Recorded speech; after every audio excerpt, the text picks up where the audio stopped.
it's already. Oh, was it already in? Okay, so I must have forgotten to lock that then. And then just wait a second. Oh, lens cap is on. Oh, yeah. I'll get that for you. Okay, and when only black. All you need is that gold rocker, and that is everything. Oh, and because we're shooting this sheet, I'll teach you a secret that I've done. Okay. Yeah. Just upper right above that logo.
welcome everybody to the 2017 USA Curling Women's National Championship.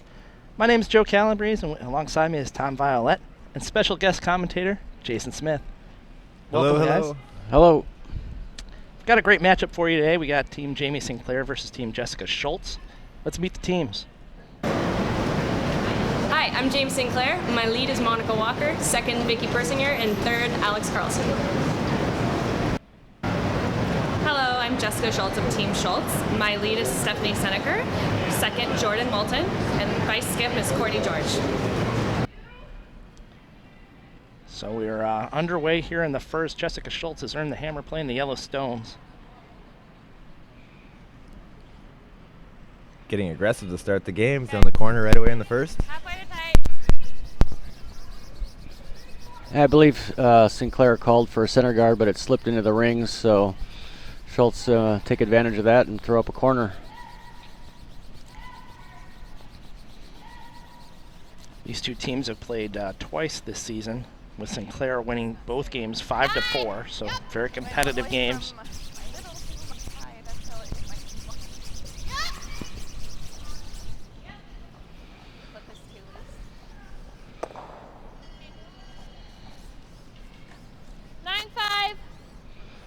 Looks like Sinclair will be throwing up a center guard. They're going to want to favor the center line side of that stone in the house, so to eliminate the hit and roll behind the corner.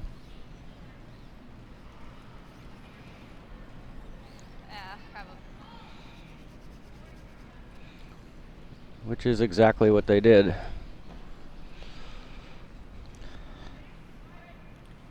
So Jessica gonna go into the house, make a play on shot stone. Looks like they can see a third to a half. Should be just enough to be able to hit and stick. Maybe a little up. Yep. Yep.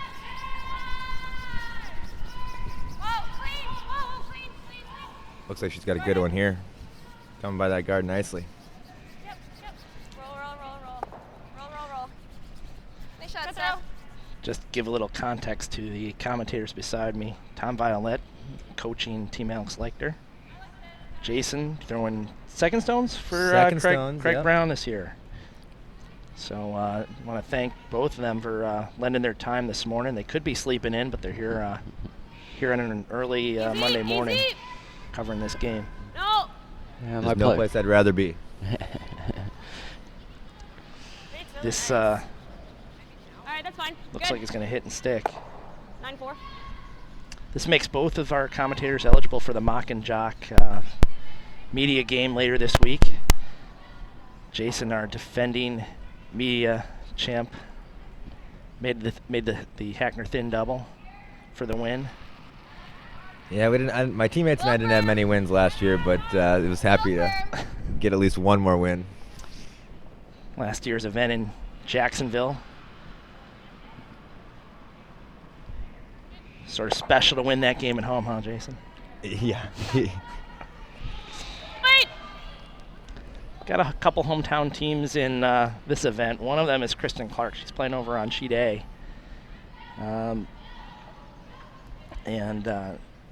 She's playing Corey Christensen. Over on Sheet B, we've got Nina Roth and the Bear team, minus Bear, it's Cora Farrell. Throwing skip stones over there. And over on Sheet E, we got Cassie Potter and Team Wood. Potter got off to a nice start yesterday against this Schultz team. It was a good win. Sitting 1-0 right now. We're talking about the Washington teams. They had some pretty good fan support for the first couple draws. A lot of local club members came down to cheer them on. Stephen Berklet had a special signs made for Brady Clark. They're calling it Clark Week. I love it. It's very creative. Yeah, our club basically shut down for the whole week. No leagues and trying to get the membership out. And I'm sure Brady's going to have a lot of support this week. Oh, just skinnies by the guard. Yeah, I was happy to play him early in the week. hopefully less fans would be there compared to probably later in this week. I can't see. Especially as the competition tightens up and we It's get a down to the one. last few We got games. plenty of room. Well, if he makes it to the playoffs, we'll certainly get a few more fans out, I would think.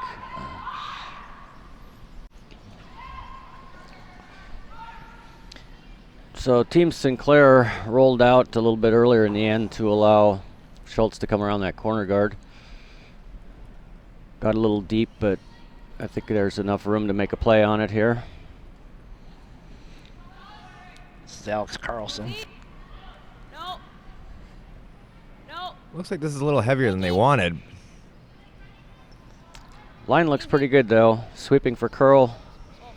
Should get a piece of it, Shot.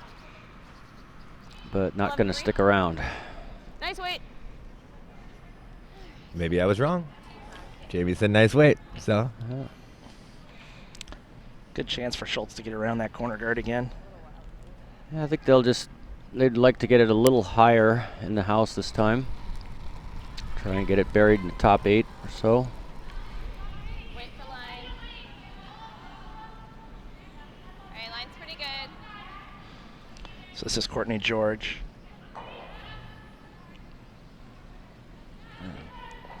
A lot of room. Looks like a kind of a late finishing spot there. Hard, hard, hard, hard, hard, hard, hard. There's been a lot of movement to the ice. Wouldn't you agree, Smitty? Oh, it's been fantastic. As always for these national championships, ice makers obviously put a lot of time in, and they definitely know what they're doing to make sure we're playing in nothing but the best conditions.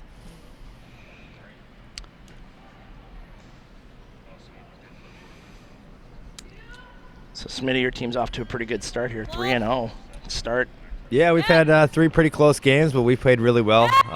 Played Heath and McCormick yesterday and got down early 4-1, but did our part to battle back and at least make it a game. And fortunate enough, we ended up tied up with the Hammer playing the last end.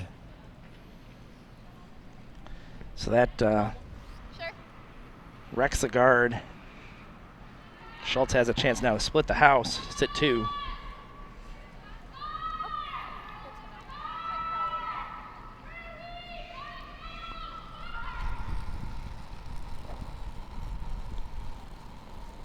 These are tough draws to start in the first end. Obviously, in the pregame warm-ups, everyone's working on their draw to the forefoot from the outside in. So when you play these center line out shots, the ice tends to be a little slower, almost like you're first out there practicing. As you can see here, they're sweeping this one pretty hard. Hard, hard, hard, hard, hard. Yeah, that middle track doesn't get used much in practice, and it's real easy to forget that and come up light like they did. I did that yesterday. Trying to throw one in the house, and I threw it maybe 3 feet over the hog line.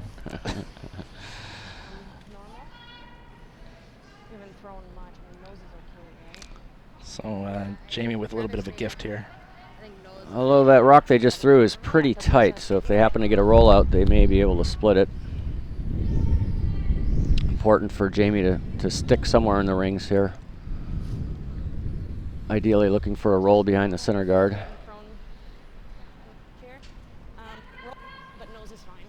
Not a lot of room here. I would suspect she's got to be throwing at least normal at this one. We played on this sheet,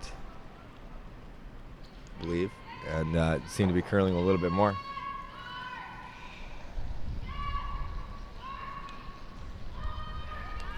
I think sometimes when the ice gets swingy and you're looking for rolls, normal to firm weight, it kind of takes some of the curl out of it. This looks really close to a good roll. And it just pokes out the other side where Schultz can now hit and roll behind that tight corner. This is pretty similar to the very first takeout that the Schultz team had. Yeah, I think there's on the same weight at it too, that hacked board. Yep.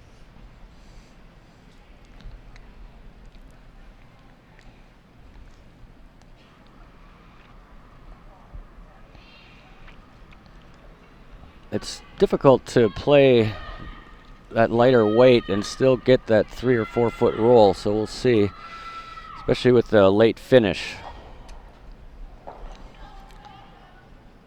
The Schultz team put together this year Done tour a few times, not as much as some of the other teams out here.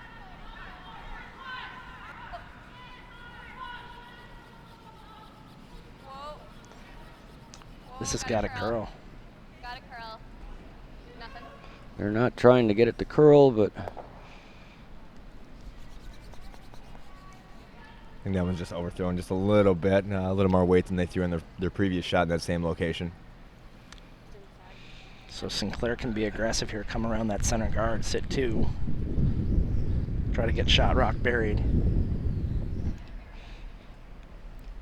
quite a turn of events from drawing to split the house to lay 2 for Schultz with the hammer to now Sinclair having a great opportunity to bury one here and get in a good position to steal. Yeah. And Just certainly to force one. Is the weight the same? All right, piece of the floor is good.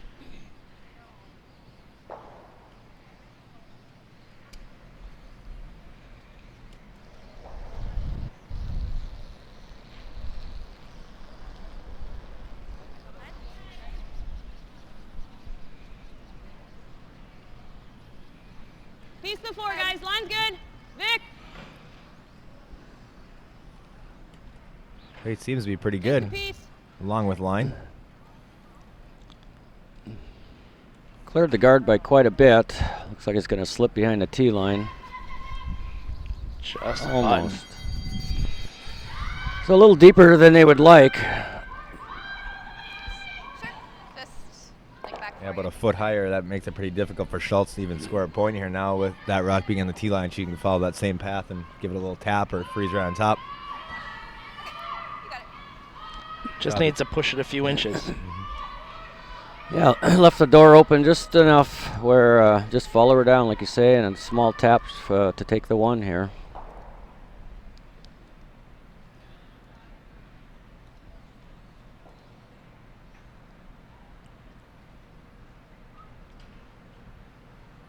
But these shots are definitely not easy. I mean, do you throw it hard enough out of your hand to make the tap, or do you just try to throw the draw right to it and let your sweepers take it that last foot?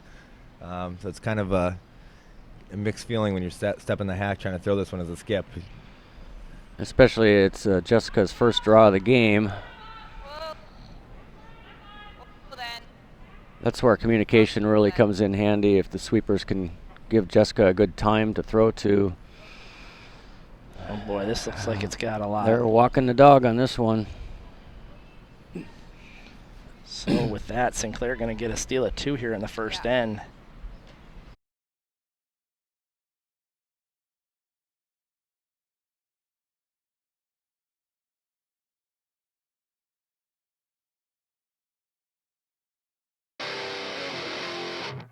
Has the coverage of the U.S. Men's and Women's National Championships inspired you to compete at a higher level? USA Curling sponsors numerous championships each season.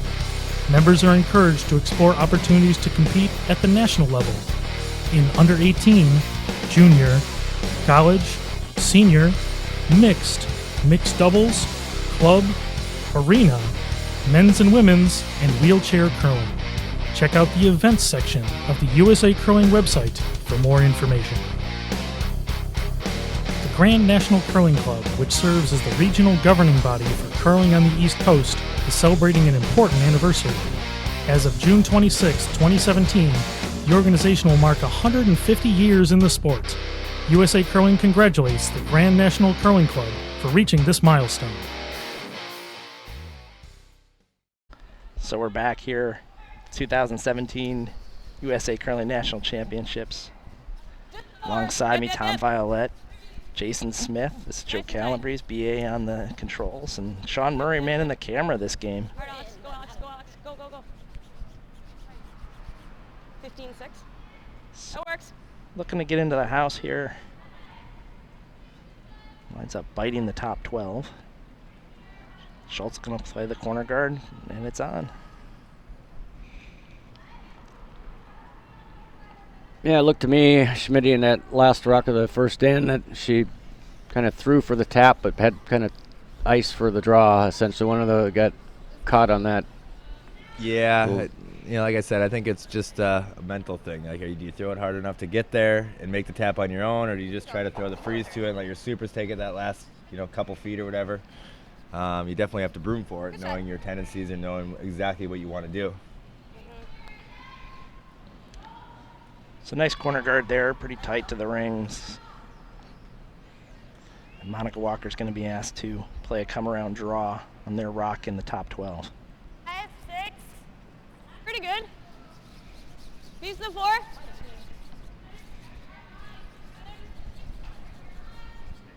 Line's pretty good.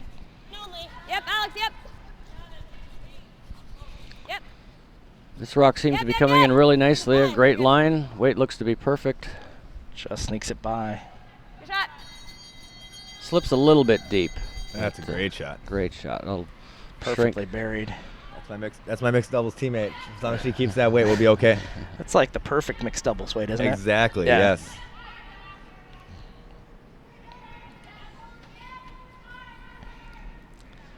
Now, everybody on the Sinclair team qualified for the mixed doubles trials. Yes, they did. So how do you feel about your competition there? I think that if we play well, we'll be tough to beat. Obviously, it's mixed doubles and anything can happen, but I think that we put a lot of time in practicing together, so we know that if we play well, we'll be tough to beat. Mixed doubles is kind of a wild game, isn't it? It is. It is. You can't really play that. Naturally, being a hitter and defending leads Do you like has a kind tight of always guard? been fairly easy for any team I've been on. They are. It's very difficult in mixed doubles having to throw draws when the other team is sitting a couple when you have the lead. But actually last year, when I played with Jess, and this year, we've learned that actually playing offense is probably the best defense. As long as you just keep going and make that good draw in there and kind of cut ends.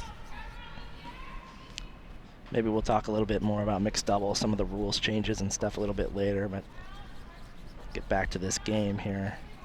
Yep, cross center. Schultz made a hit and roll. I don't know if it's touching or not, but Yep, hard. just is. Yeah, it's perfectly buried, and it is in the rings. And the angles weren't good for Sinclair to make any kind of run on it, so they chose to put up the center guard. I think there is a hole there for back line or a hack weight hit here. Obviously, the error missing on this one is you want to wreck that center guard, not your yellow corner. Yeah, the port is big enough, so Little up. it'll be all in the weight here.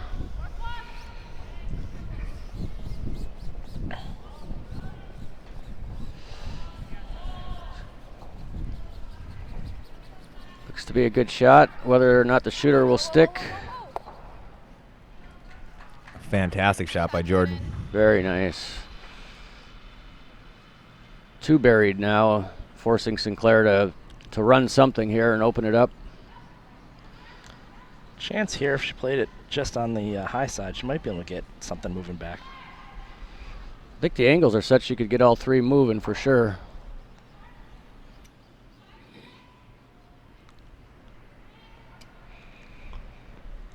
Big shot from Vicky Persinger here.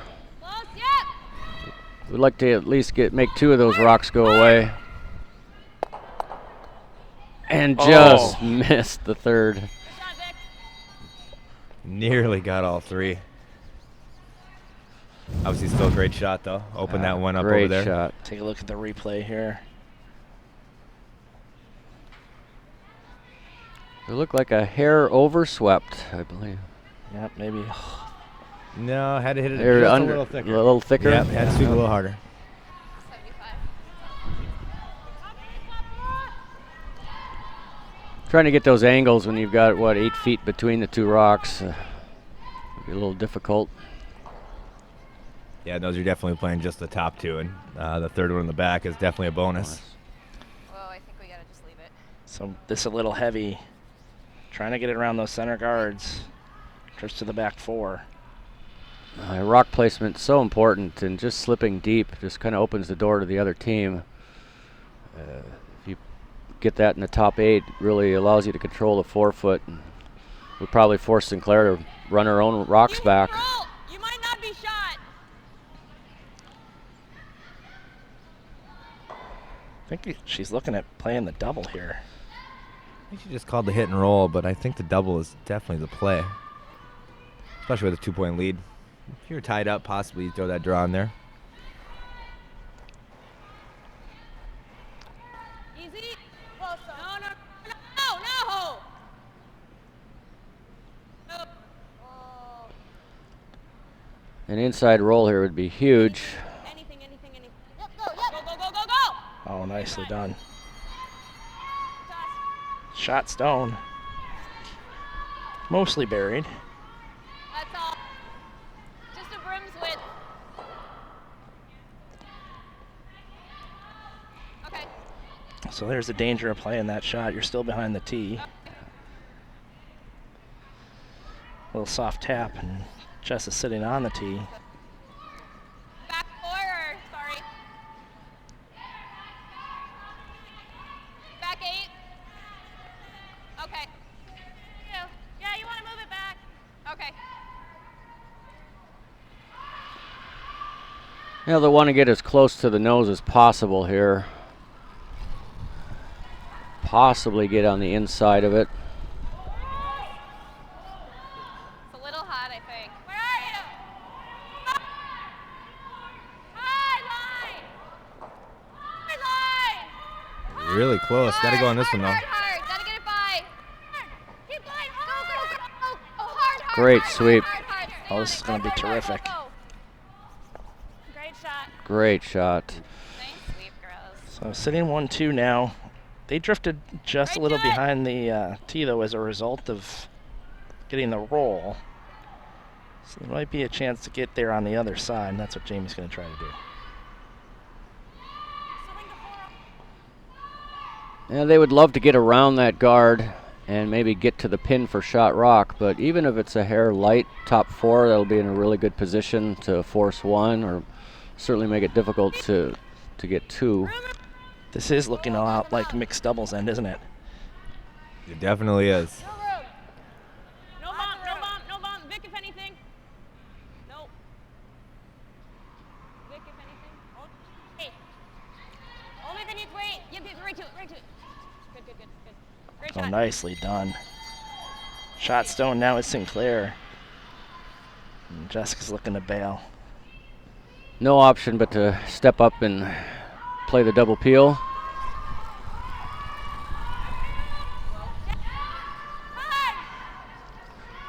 Courtney's out turn.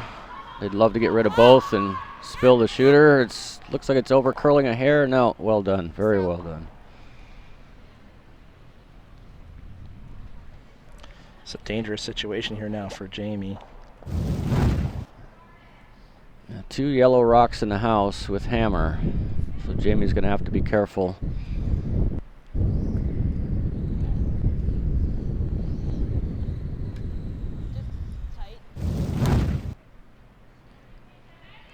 Yeah, the error on this is being a little splitting the center line is probably as far over as you want to go or completely cover that red rock. Anywhere. 2, 3 is fine. Just off center.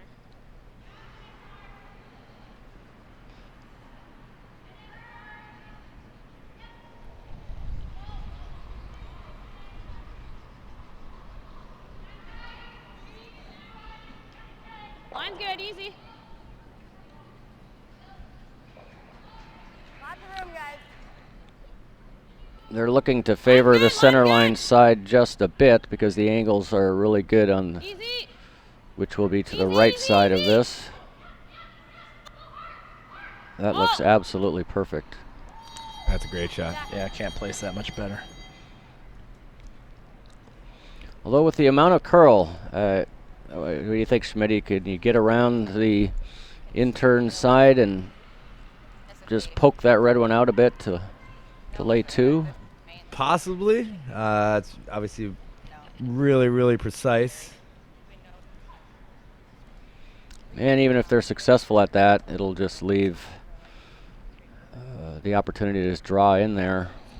I think he played the run. And I think that guard they just said, that's exactly what she's doing. You want to hit this one just off this way, right? Doesn't look like she can do too much damage. The angles are pretty good. Right here, right? Oh, you're thinking you want to clear it straight. I was thinking you want to run it into this one. So either way, really. Yeah, just up. I think either one of those shots that they're talking about is good. Obviously, just got to get that red one off of that button, get your rocks scoring again.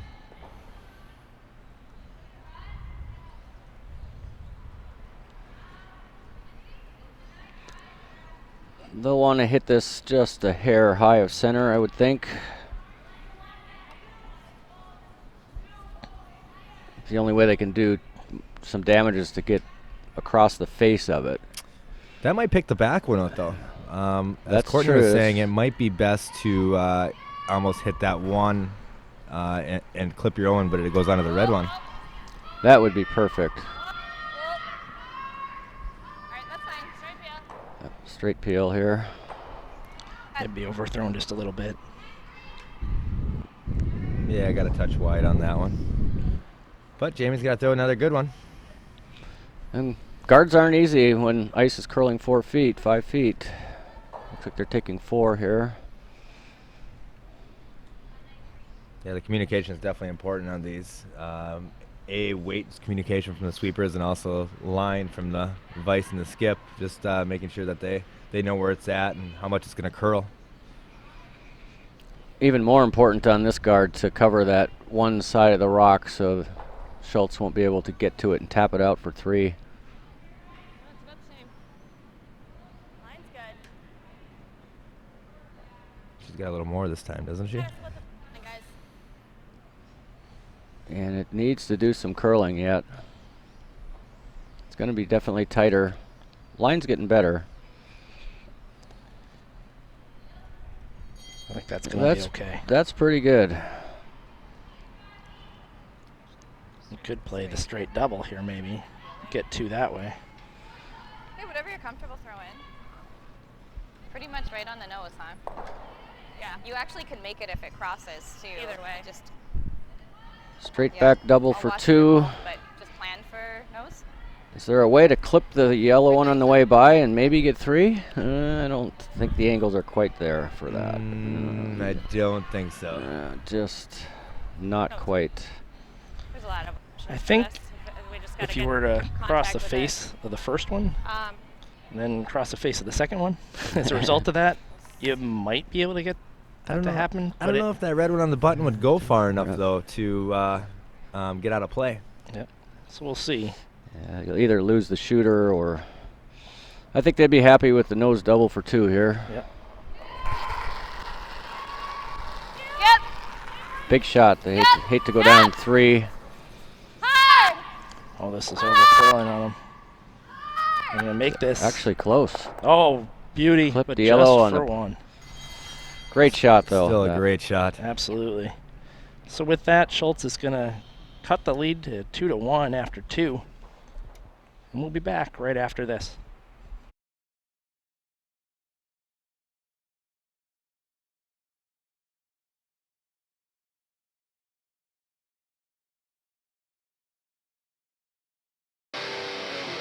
Thanks for watching the 2017 USA Curling National Championships. If you have a question or comment for Joe, BA, or the rest of the TESN.US broadcast booth, reach out to them on Twitter using the hashtag CurlingNationals.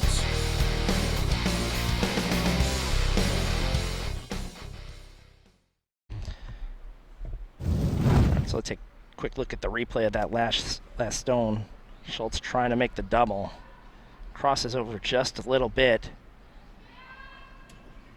Takes out one of her own, but remains for shot stone. Great shot. Either way, to get her 1. Now we're here in the 3rd. Very important shot early in the game. Instead of going down 3-0, it's a 2-1 game, and kind of change the momentum a little bit. Sometimes you got to get rid of that hammer too. Yeah, sometimes that thing's never on your side, right? Yeah. Nice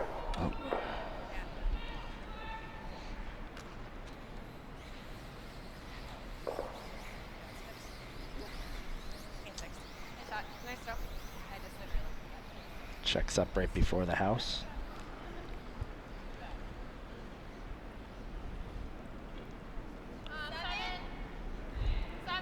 So I didn't see, did she call for the corner or she drowned in the rings? She's certainly playing away from that center guard. I didn't see the call. I think she's coming in.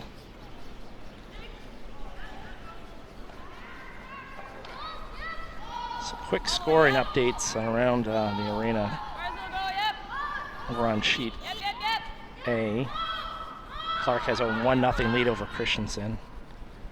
And Roth and Bear have blanked the first 2 ends over on sheet B. I'll give you an update over on sheet E in just a minute, as they are playing a complicated house in the second.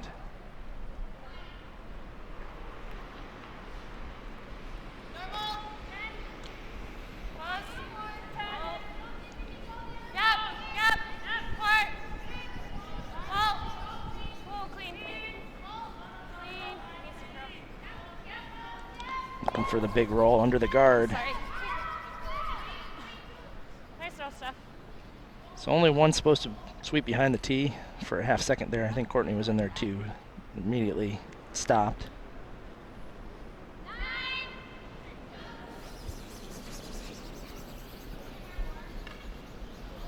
So Jamie will be looking to hit and roll away from that center guard again and keep play. She's obviously trying to keep play to the wings in this end. Get the deuce the conservative way.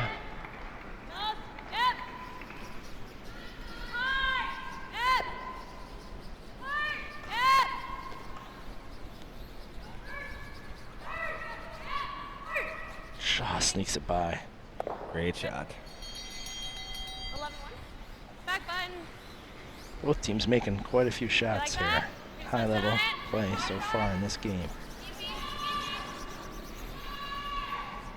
That's good to see. We've had rocks in play, a lot of shot making. And an aggressive call here from Schultz. Could play the hit, but playing the little freeze. Freeze tap. Brian trying to get some split times for you on the upper left-hand corner. Line's real good. Let him move if you can a little. Yep. 14-5 should be pretty good for at least top 4. Hard. Yep. Go. That's lock on there. Working it. We're so fancy up here. We got the split times, the hog to hog, the full time. PA's got all the bells and whistles going.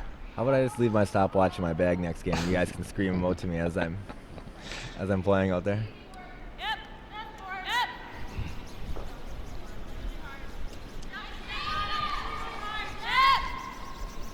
Vicky Persinger hoping to get the little tap and roll. Sneaks it by again. Just over curls a bit. Gets away with it though, sitting 1-2. That's really good. 10. Take a look at the replay on this. Maybe a little, that'd be nice. The shooter rolled out just a hair, leaving Schultz now an opportunity to hit and roll behind the guard. Oh, little up. Hold up. Court.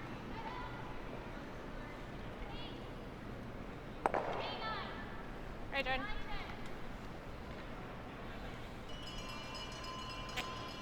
Wait. They had a chance to either roll behind the center guard or make the double on that, but the high side was not the way to miss that. It looks like it was overthrown just a little bit, I think, from what they originally had wanted. It's so important to match the weight to the broom. If you take broom for normal and throw firm, it just runs so much straighter. Or take broom for control and throw normal.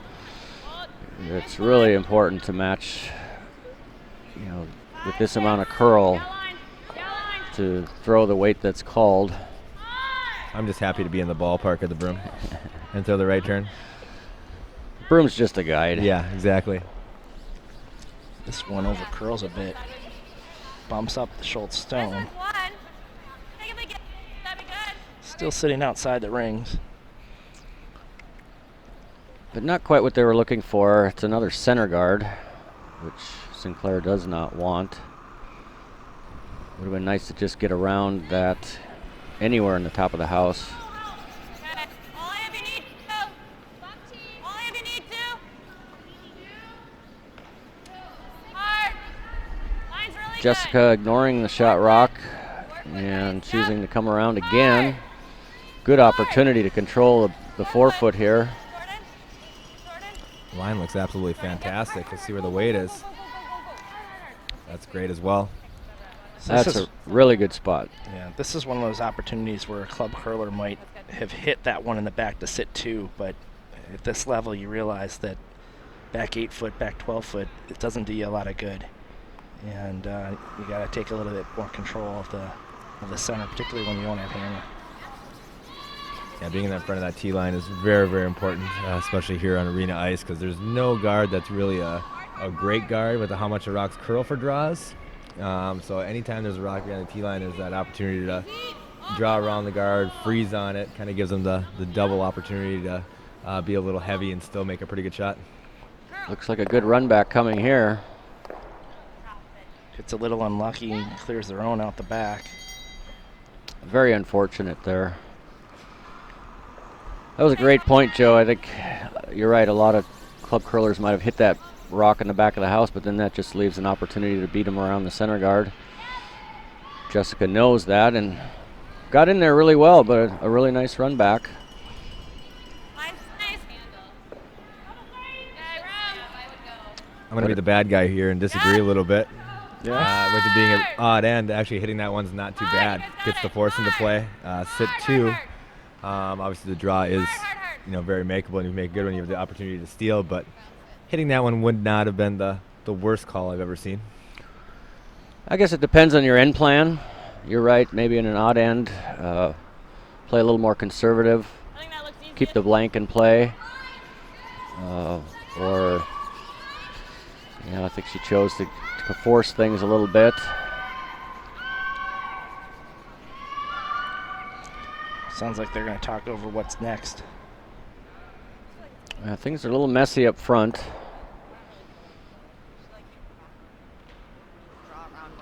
Schultz has 2 yellow rocks that they can use. It's true. I mean, I think you draw your tap. I think wide draw is probably a little easier. Okay.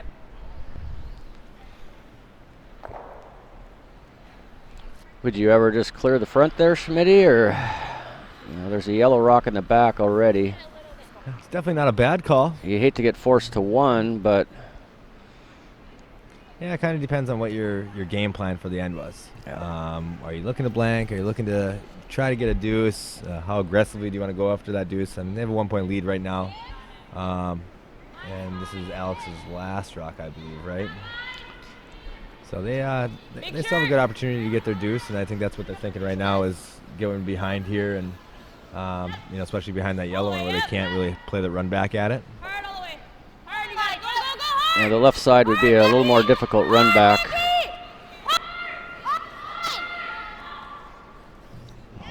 Great sweeping by Persinger.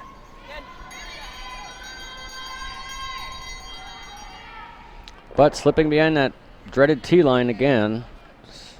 That's where the danger comes into play when you try to get that deuce now. Now the opponent behind the tee line gives Schultz an opportunity to come on top of it. Jamie wasn't going to get rid of all 3 guards, so it makes sense to come in. Just would ideally, again, love to be in front of that tee line. Even if she had shown her a half a rock on that outside, the run back wouldn't be there.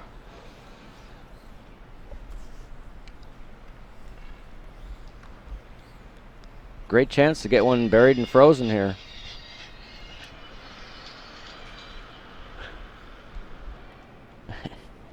Thought it was off.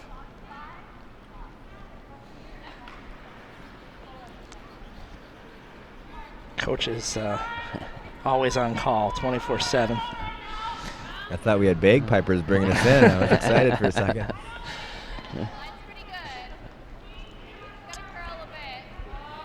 A little more line on this one compared to Sinclair's shot. Might be a little heavier too. trying to check up, but I think it's going to slide by, yeah.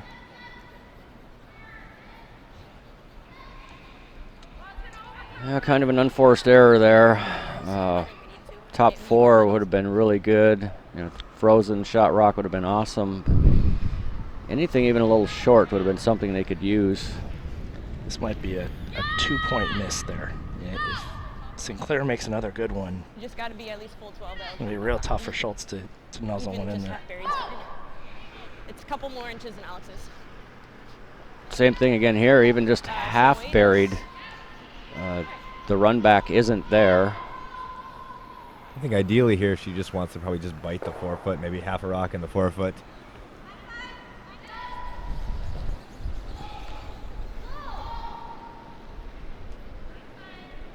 Seems a hair down. Full 12, guys. Gotta go. Gotta go, yep. Great opportunity here to put a lot of pressure on Team Schultz. Yep. Hard, Mon, finish it. Go. Go. Yep, go, hard. Okay, go. Looks like they got it almost half buried.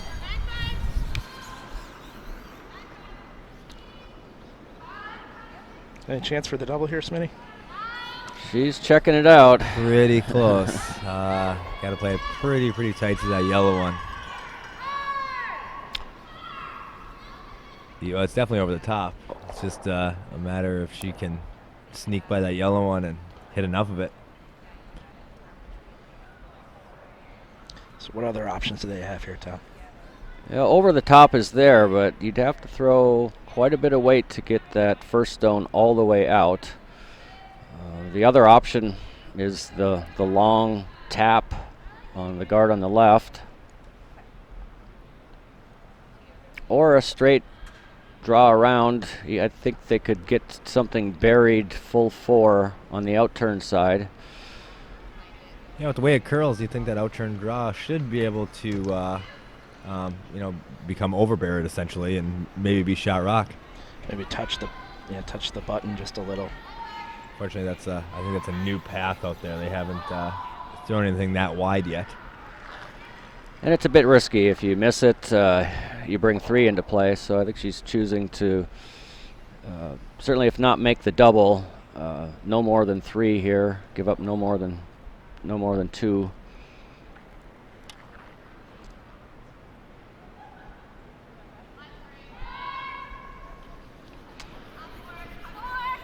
Well, things look a little different sometimes when you get in the hack. And she probably can't see as much of that rock as she would like to. I think we gotta play tap. If we get that up 3, right? We make this. Let's do this. Okay. She might be thinking that to make the double, then there's a jam. Really? Steph is here for board. Probably want back line. Yeah, I'd say at least. Back line to hack. Probably hack. This should be good. Got a catcher. Yeah. This is an aggressive call, but Got it. if you're not sure you're going to be able to make that double, this is probably well worth the risk. And like they said, there's a catcher there, so this is mostly about line. If the line is good, they've got some room to just tap it to the T-line area or even tap bump. Yeah, if the weight's good enough for a straight tap, that you can go anywhere from half the rock or 2/3 of the rock to almost nose and end up being at least cut them out of 1.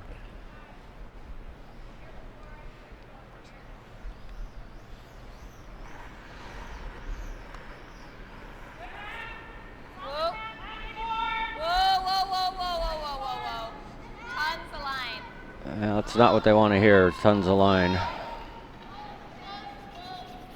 Oh, and at that weight, it's not going to stop. It's a lot more weight than they were hoping for there, I think. They were saying back line to hack, and it looked like a little more than that. So Sinclair here, Hammerstone has a chance to score 3. Just getting full 12-foot. Right, Dars. Looks to be the same line she just played. So very, very similar anyway. Can't bounce off of it too much. Yeah, I hate to second guess, but I think if you play the double and at least get that top one, give up 2, you're not out of the game. But these crooked numbers really hurt. A 3 here from Sinclair would really put things in complete control. Easy. Easy. Right to it. Easy. Skips love those free draws, especially down the same line they just threw. So that's going to be 3 for Sinclair. Great.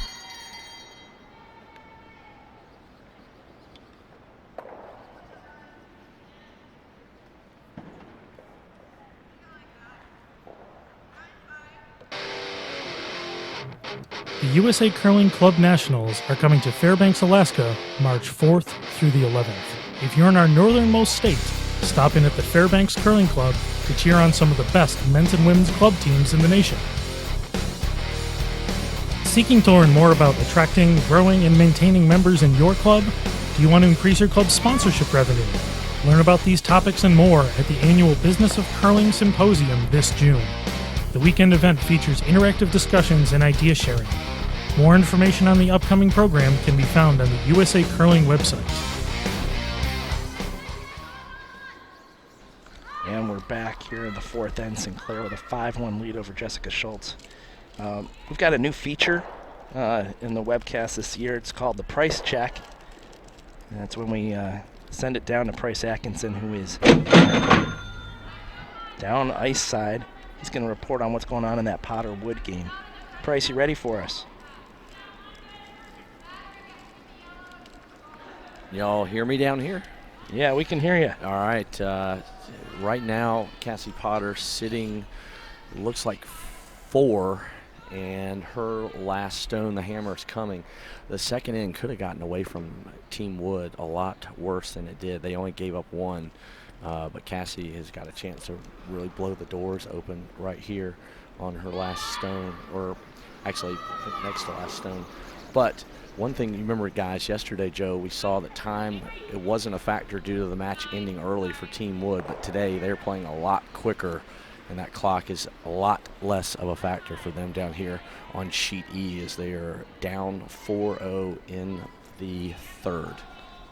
Thanks a lot, Price, for that price check. We'll be down checking with you again after the 7th, but in between, he'll be doing an interview with John Schuster at the 5th end break, so you're going to want to stick around for that. So back to our feature game here.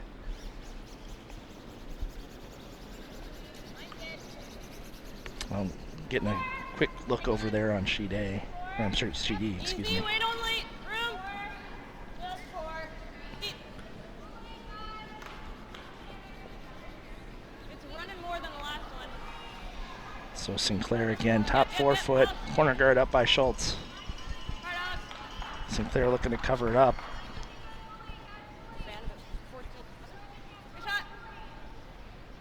Winds up in the house top 8.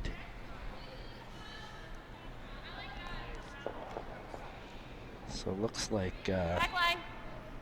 Schultz going to try to move some things around, improve some angles.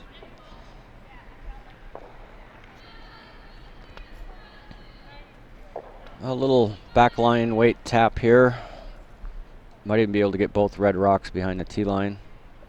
And that's all you really want here is you want to set yourself up for something later, get their rocks behind the tee line for something to freeze on, or catchers in case they happen to throw a takeout at 1. And what's also really important with this shot is to keep your shooter where Sinclair would have to deal with it rather than go up and peel your corner guard. Schultz would like to keep that corner guard there as long as possible.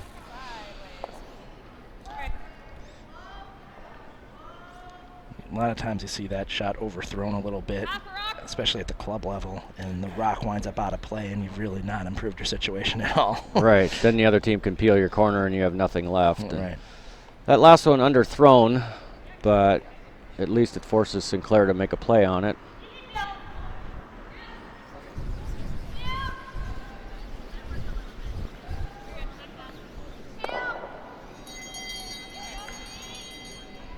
So Persinger peels it out of play.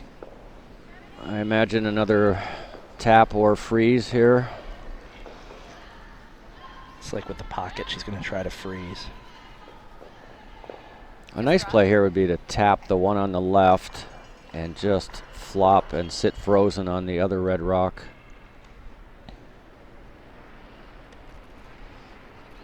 The danger with playing the straight freeze here is you just can't come up light. A little light's okay, but certainly don't want to guard 2 rocks touching the 4-foot. Exactly. I would like to get something behind the tee line here, or at least get to the nose of these rocks. Oh, that's perfect. That's very nice. perfect. Yeah, yellow rock's not going anywhere anytime soon.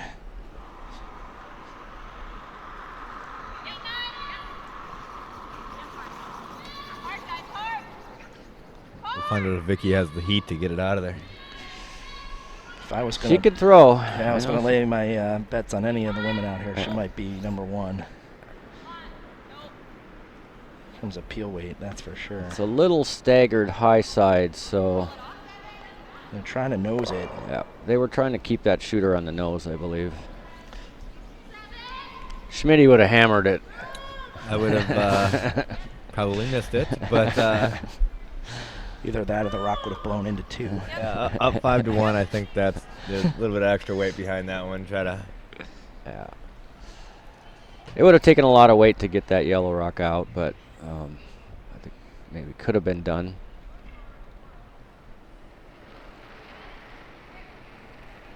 So looking to draw now behind the corner.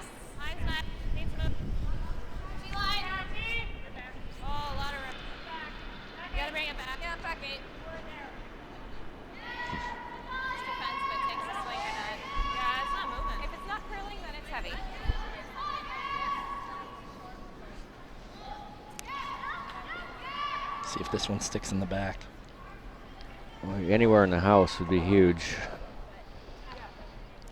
Sits 4th stone.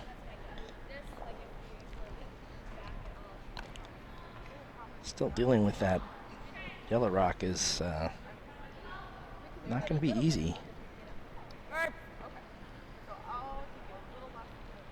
So not necessarily knowing what to do with that. And hit the back one, it looks like. Yeah, I think the scoreboard dictates what to play here. A 4-point lead. I could just make these yellow rocks go away for now until things get a little more complicated, maybe.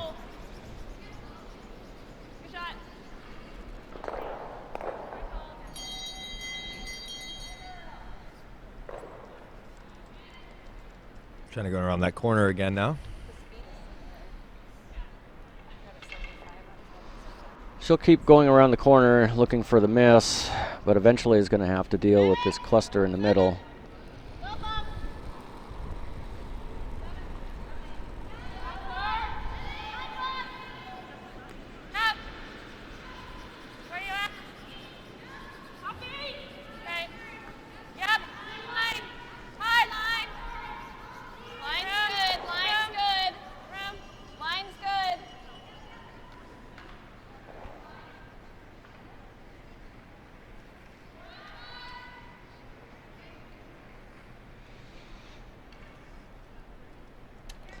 So that's slightly better under the guard. Still behind the tee, but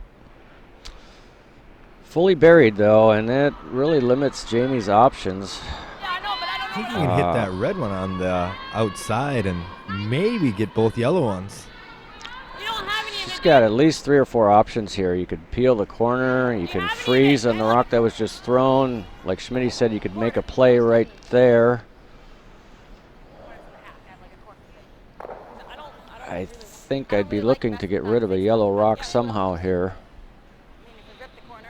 If you make the freeze good, I guess that helps, but that's what she originally called was the freeze, but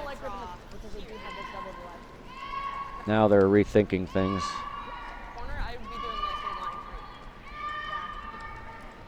They're trying to predict what Schultz would do.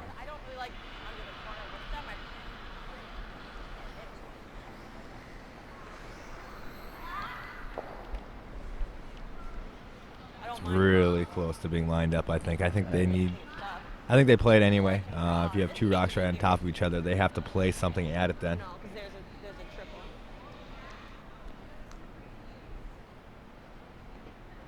But if you don't deal with the corner guard, it's going to allow Schultz to come around it again.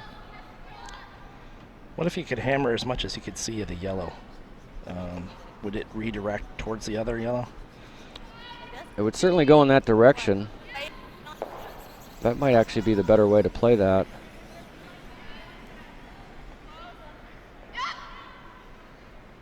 But you would, I guess, run the risk of jamming it and rolling that behind the corner.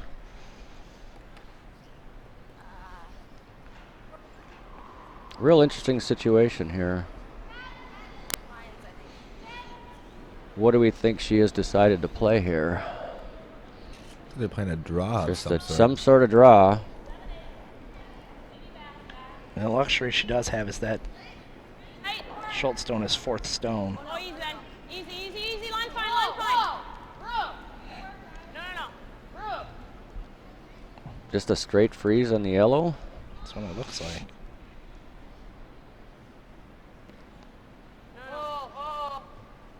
I guess if they're sitting second, third, and fourth, well, they didn't sweep that. I guess they were guarding the double. I think what I heard from the conversation was that Schultz had the double to lay 3, so they were just trying to take that away.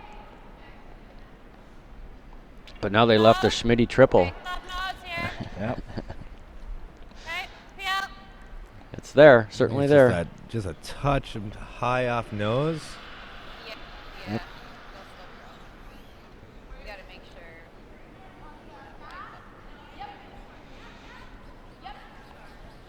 I think the pro side here would be to hit it on the lower side.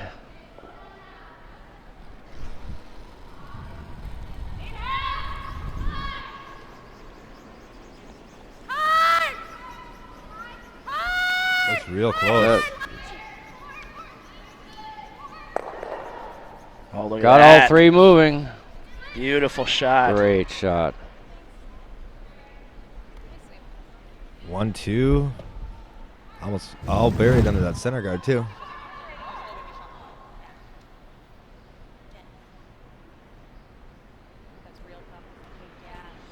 Just a hair more weight than that third rock would have gone out as well. Both stones buried there. So a great end from Team Schultz here. Has had Jamie thinking the last few shots. Lots of different options.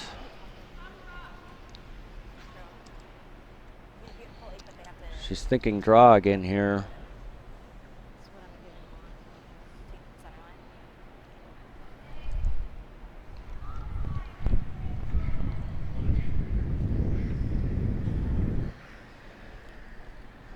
Just a little aggressive shot selection here for a 4-point lead.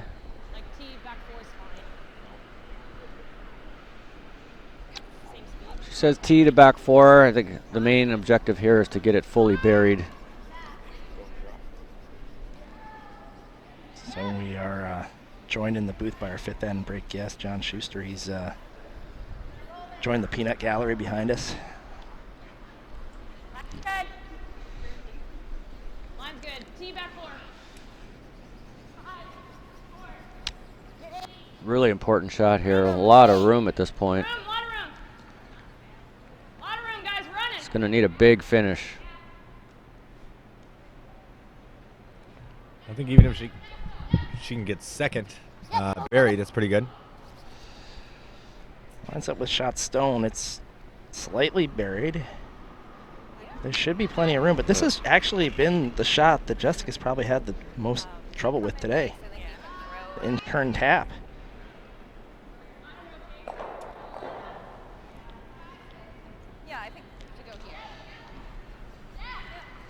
Should be at least half open. Boss lady Terry Davis over my shoulder too. Man, we've got all the dignitaries behind us today. Everyone shape up. Terry's in the room.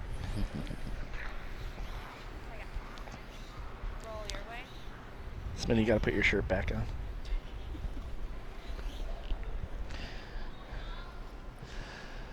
So warm in here, though. It's tough. Yeah. Who is the fifth end guest today? What do you mean, who's the fifth end guest today? You know. I forgot. Who is it? Standing next to you. Oh, John Schuster? Yeah. Oh, fantastic. Can't wait to stick around for that one. So look at that degree of difficulty on Jessica Schultz. 3.5. That's pretty ridiculous.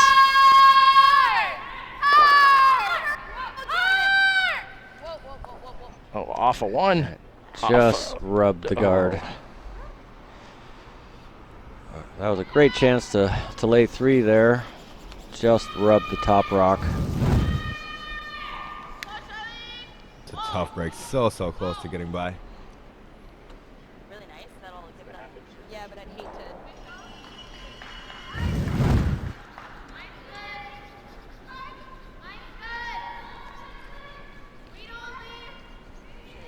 Got it.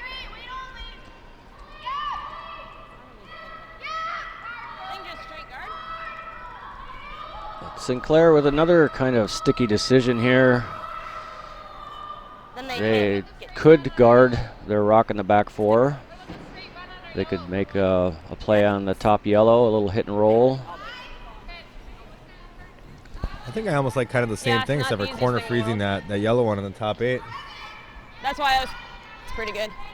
That's exactly what she just pointed Still to. might have this around though. You could corner freeze and cover a good part of the red rock at the same I could play time. This. She'll play the double for 2. She'll play this tap for 2.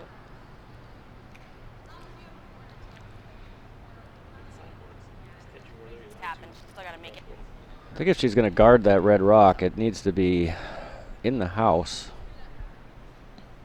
Maybe even top 8 foot Pretty much, I don't to want take 3 out of play. I think it's got to be in the house, or you could play a thin double there for 4 maybe. Yeah, I think they definitely at least want to be third here, right? So just Yeah. a little piece on top. Yeah, I think the best guard might be just second or third shot here.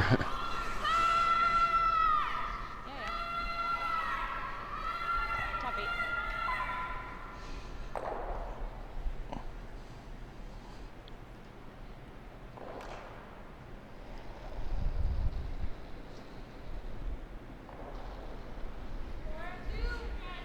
Yep. Line's still good. It's still hanging out there. Line's good. Good. A little tight. Just guard it. Just guard. Just straight guard. Whoa. No. Whoa. No. So you have a choice here now with that guard coming up a little bit short. Same way? Looks to be there. I think she's just going to play the tap for 3. Yeah, tap it to the tap it out of the 8 foot and for 3.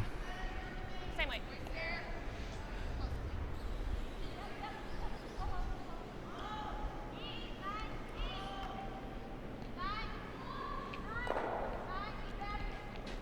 So she could come down and move this. She'll get her 3 points, cut this game to a 1-point game.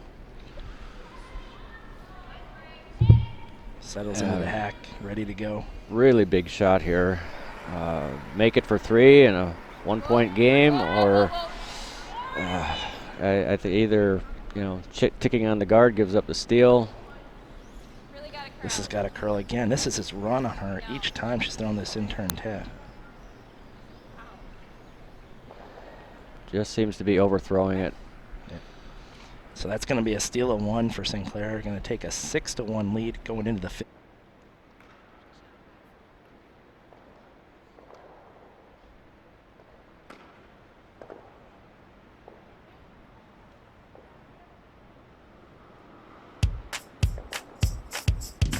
USA Curling is committed to providing high-quality webcasts of this and other national events now and into the future, and has partnered with TESN in doing so. Please join the Peskoff Family Charitable Foundation and the Plainfield Curling Club in improving the video quality of future national championship webcasts. The Peskoff Family Charitable Foundation will make a matching gift of $20,000 to support the continuation of and improvements to USA Curling webcasts, including a transition to full high-definition web stream coverage. To find out more and make a donation, please visit donate.usacurl.org. So we're back here in the fifth end. Jamie Sinclair with a 6-1 lead over Jessica Schultz. We are back here in that future game. I want to mention again real quick how important that donation from the Peskoff Family Foundation is to this webcast into the future. We are working towards full HD coverage, and your donation can certainly help with that. So you can visit usacurl.org, find out how you can help.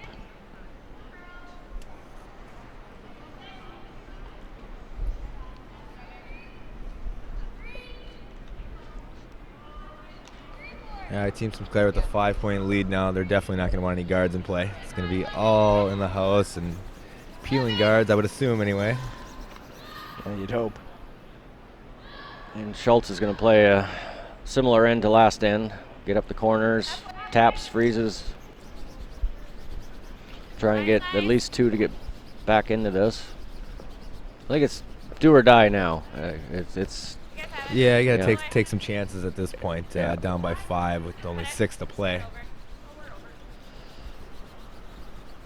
But it all starts with a deuce. Get a deuce here. Maybe get a steal 1 or 2 the next end, and you work your way back in however you can. Exactly. Take 2, force 1. Will get you close in the end of the game. Patience is a big part of this game. It's one of the things I like about your skip, Jason. Craig, very patient, I think, in his game plan. He's okay with working all the way through a game to get where he needs to get to. Yeah, absolutely. We, especially showed in last night's game, we kind of struggled a little bit to start and got down 4-1, but we had talked about it. We just said we wanted to get our deuce back right away and kind of deuce force, and before you know it, we're right back in it.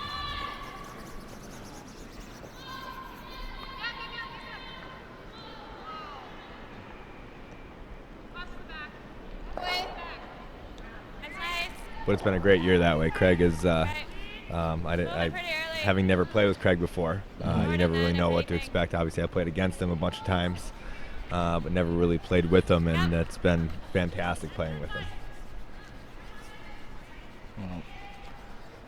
Craig kind of in one of those first families of curling, so to speak, in the U.S., and always very competitive in these championships.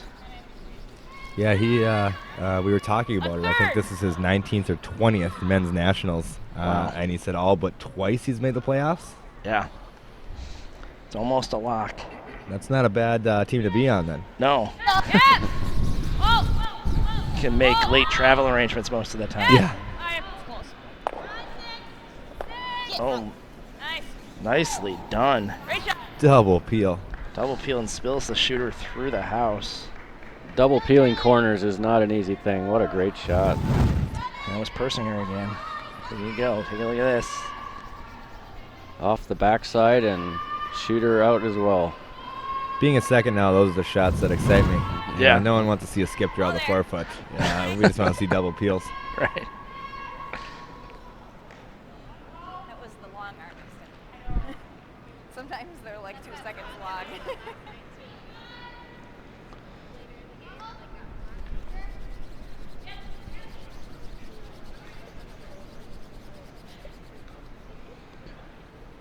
It's going to be really difficult now for Schultz to generate any kind of offense here to try and get 2 or 3 on the board and get back in the game. No guards. Sinclair has 2 in the forefoot. Yep. Yep. Yep. Good. And they're perfectly happy to just peel that off.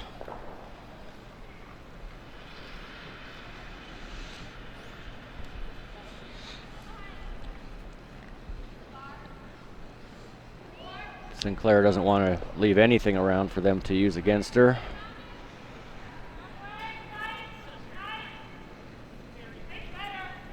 Schultz will keep trying to put up a corner and hope to get the nose or the flash, but eventually is going to have to deal with those 2 rocks in the forefoot. You know, considering their position, how late do you think you wait to do something about that? It depends on the scoreboard. Down 5, you make it earlier rather than later, but it's somewhere in thirds rocks. Yeah, probably.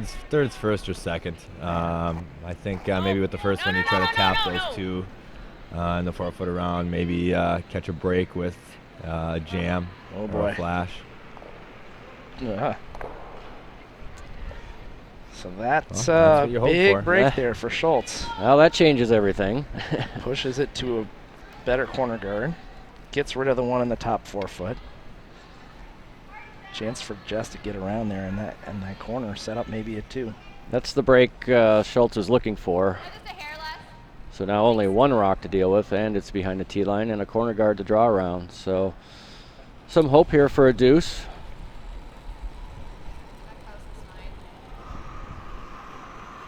The pink Air Force Ones. Courtney's got on her feet there.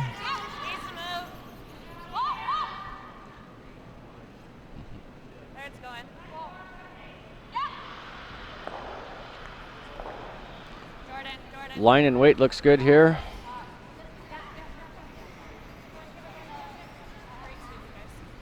Perfect shot.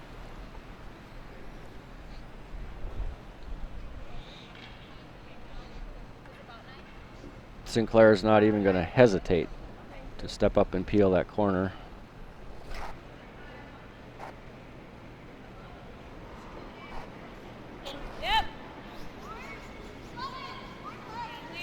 Looks like it's got a lot more of it. Yep.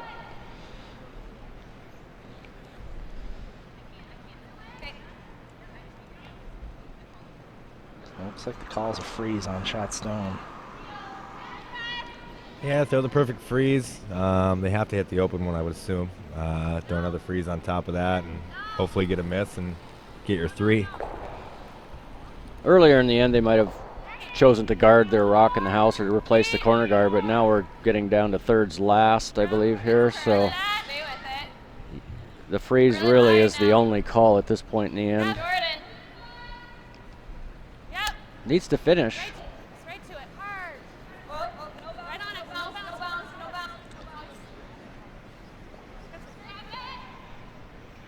Well done.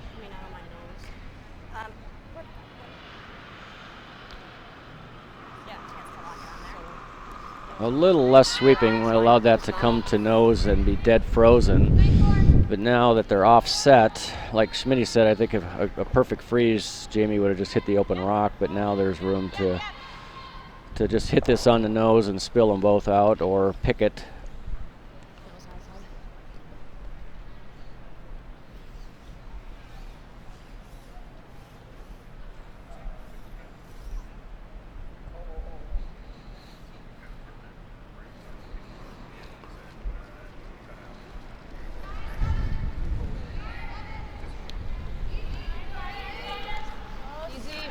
So anything but over curl on this. Hit it anywhere high or nose.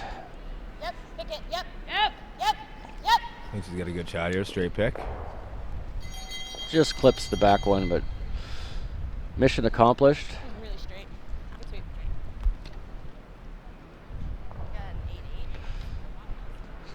So here's where the scoreboard dictates, I think in a closer game she just hit the open rock and lay 2.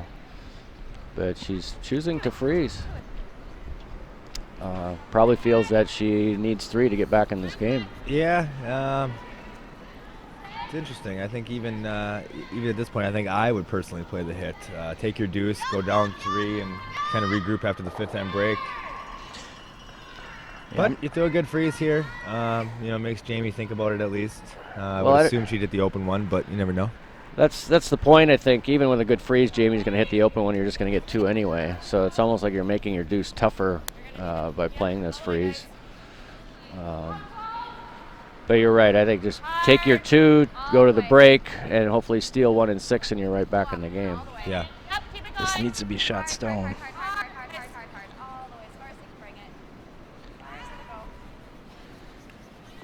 Really needs to be shot. That just barely got there. I think firm. Set up a double now as well. We haven't thrown much here, but that should be close. Make it go away. Got it. She could just hit the open rock. Yep. I What didn't. she's doing is giving up 2 there, right?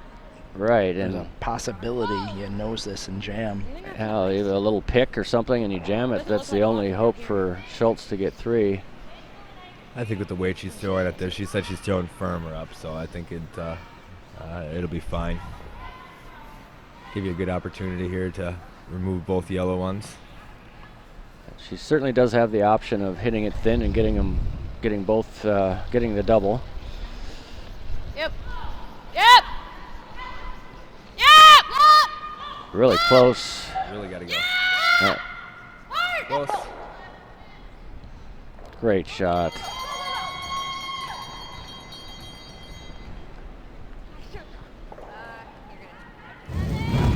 Chance for the double coming back. Let's take a look at the last. Just a hair thinner, and that yellow one might have had enough momentum to kick the yellow one all the way out.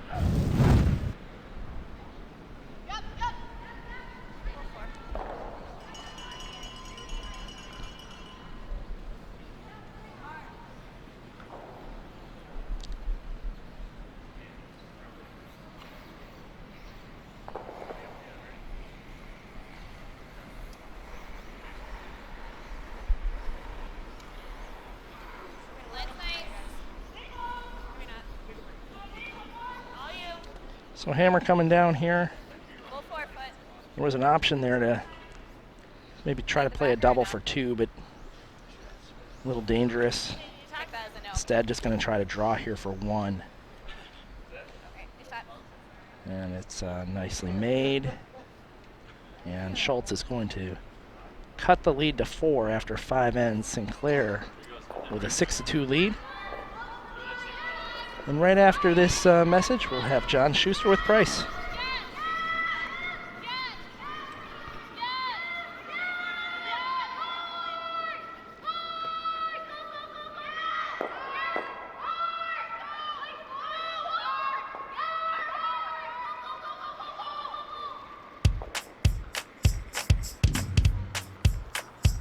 USA Curling's annual media guide and directory is designed to facilitate communication between member clubs. All curlers can access the directory online or click on the Members tab of the USA Curling website, usacurl.org, to get your free printed copy. Want to gear up for curling? Grooms Up Curling Supplies, America's largest curling retailer, features all your favorite brands. You can shop for curling shoes, brooms, accessories, apparel, and more by visiting groomsupcurlingsupplies.com.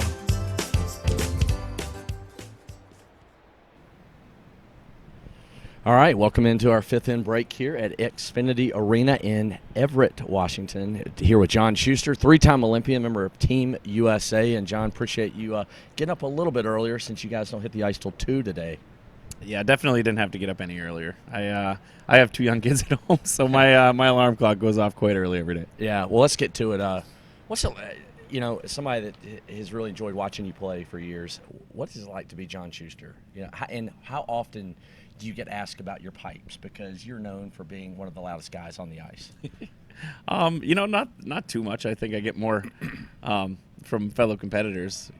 Give me cracks about being too loud a lot, but not too much. It's it's just been an honor to be part of this USA curling scene for as long as I've been able to be part of it. Yeah, absolutely. And you're here with your wife Susan. You got your 2 Sarah, Sarah, your wife Luke and Logan. And I know they're real important to you.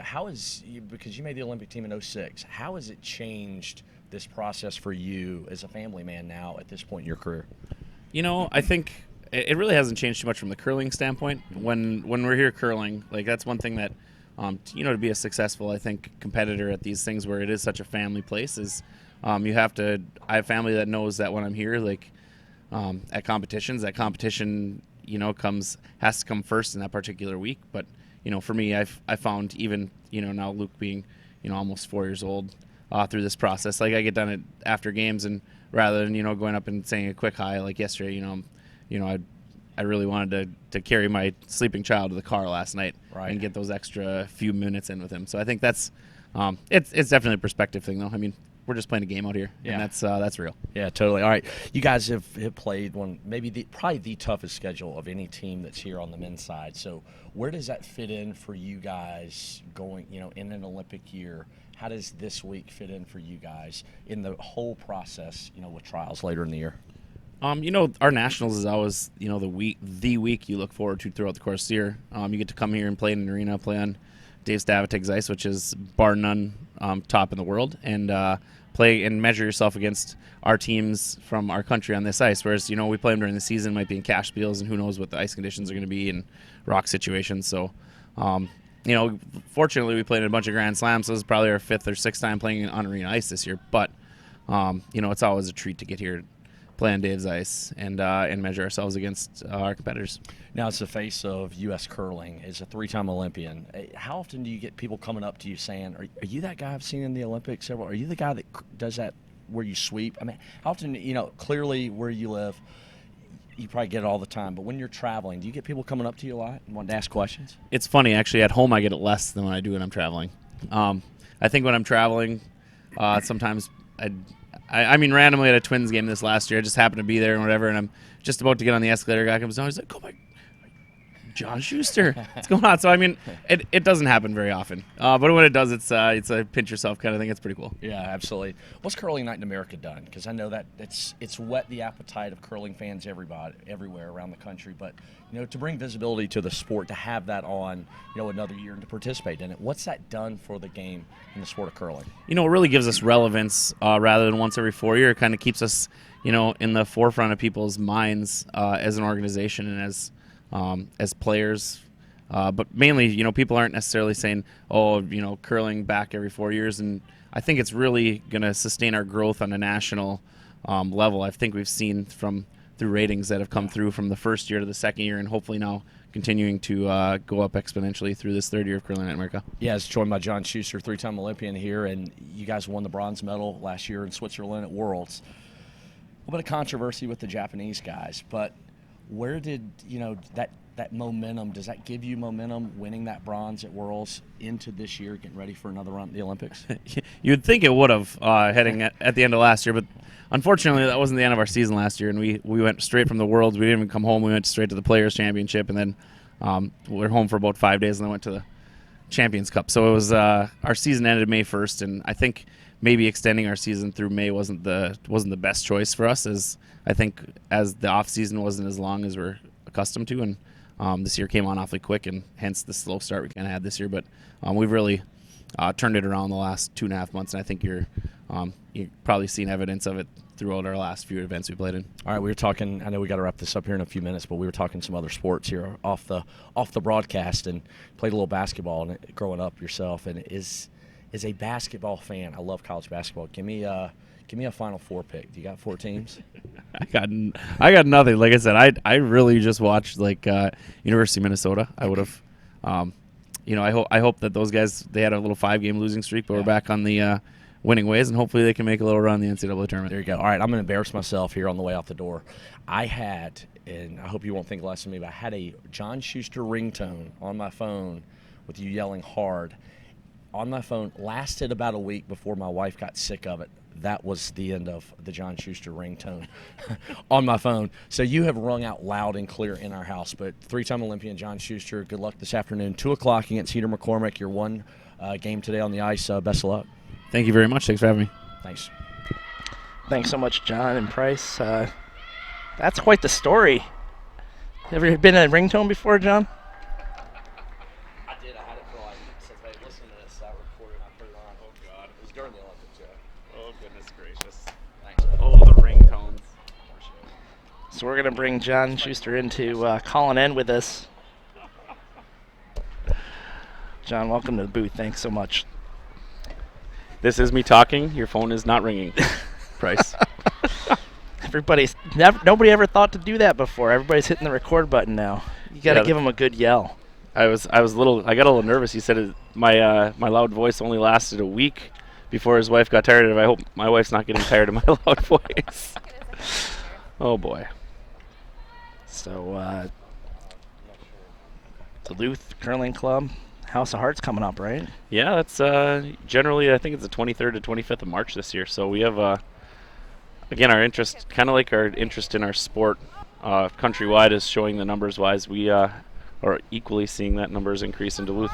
I think we have 96 participants, which means we have to somehow find 32 celebrity skips. So any celebrity skips out there that think they might be celebrities listening in, just shoot Tyler, George, or Joe Polo a Facebook message or email and expressing your interest, and we might be having you this year. And that event raises money for charity. Tell us a little bit about that.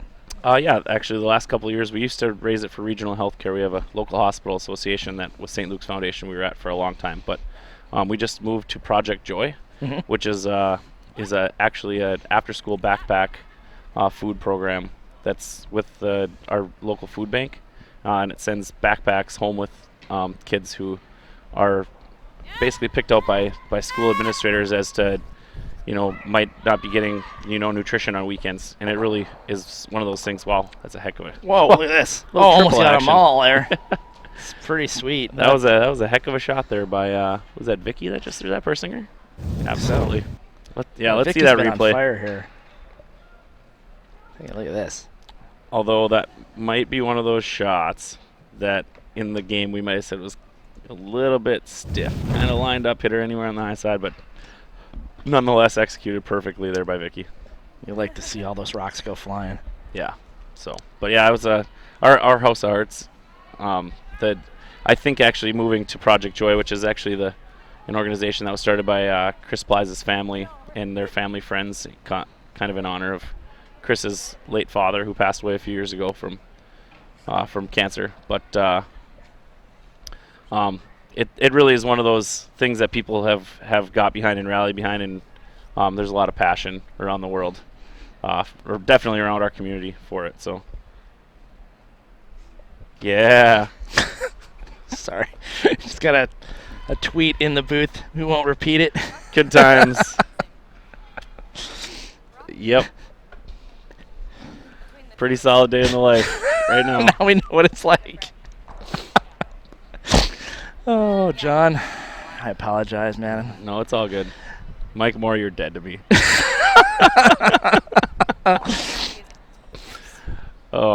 In other news. That's right. Okay, so we have curling going on down here. That's right, we do. And there's a game, I believe, yeah, happening. Sinclair sitting 1. Schultz desperately trying to establish something in the center of the sheet. And, yeah. At this point, for Jessica, down 6-2, no hammer, I think, their main objective now has to be to get, Team Sinclair. I mean, you can go after the center of the sheet, maybe one more shot, but after this, you have to figure out how to get her to throw her last shot against a couple of points. Right. So I think this might be the last center guard we see Team Schultz throw before they decide to either maybe come around this corner or throw some kind of freeze over there on the other side of the sheet here. So.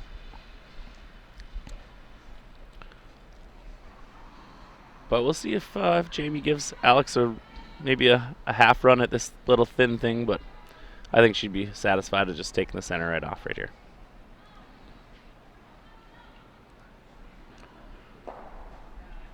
So here's take a look at the stats real quick of this game. Sinclair at 84%. Yeah, that degree of difficulty that you see for is that the team stats here? Yeah, those are the team stats. Oh boy, and Alex just whiffed a peel there. Yeah, and breathing a breath of hope here into Team Schultz here. So it's this is. So you take a look at Schultz. Her percentage, really dropped. But if you look at that degree of difficulty, I think you see why. I mean, anything over 3 is pretty hard. She's at 3.2 right now. I don't think I've ever seen one over 3 before. Yeah.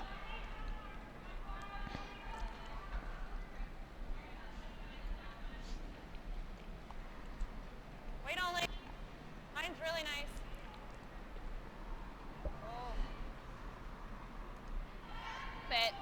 Don't touch it. Right through. So sucks one around there right to the top button. Looks like it's pretty close to fully buried, maybe just a quarter exposed, but this is, Jamie stepping up here, giving Alex the same turn on this peel, but I mean, interesting.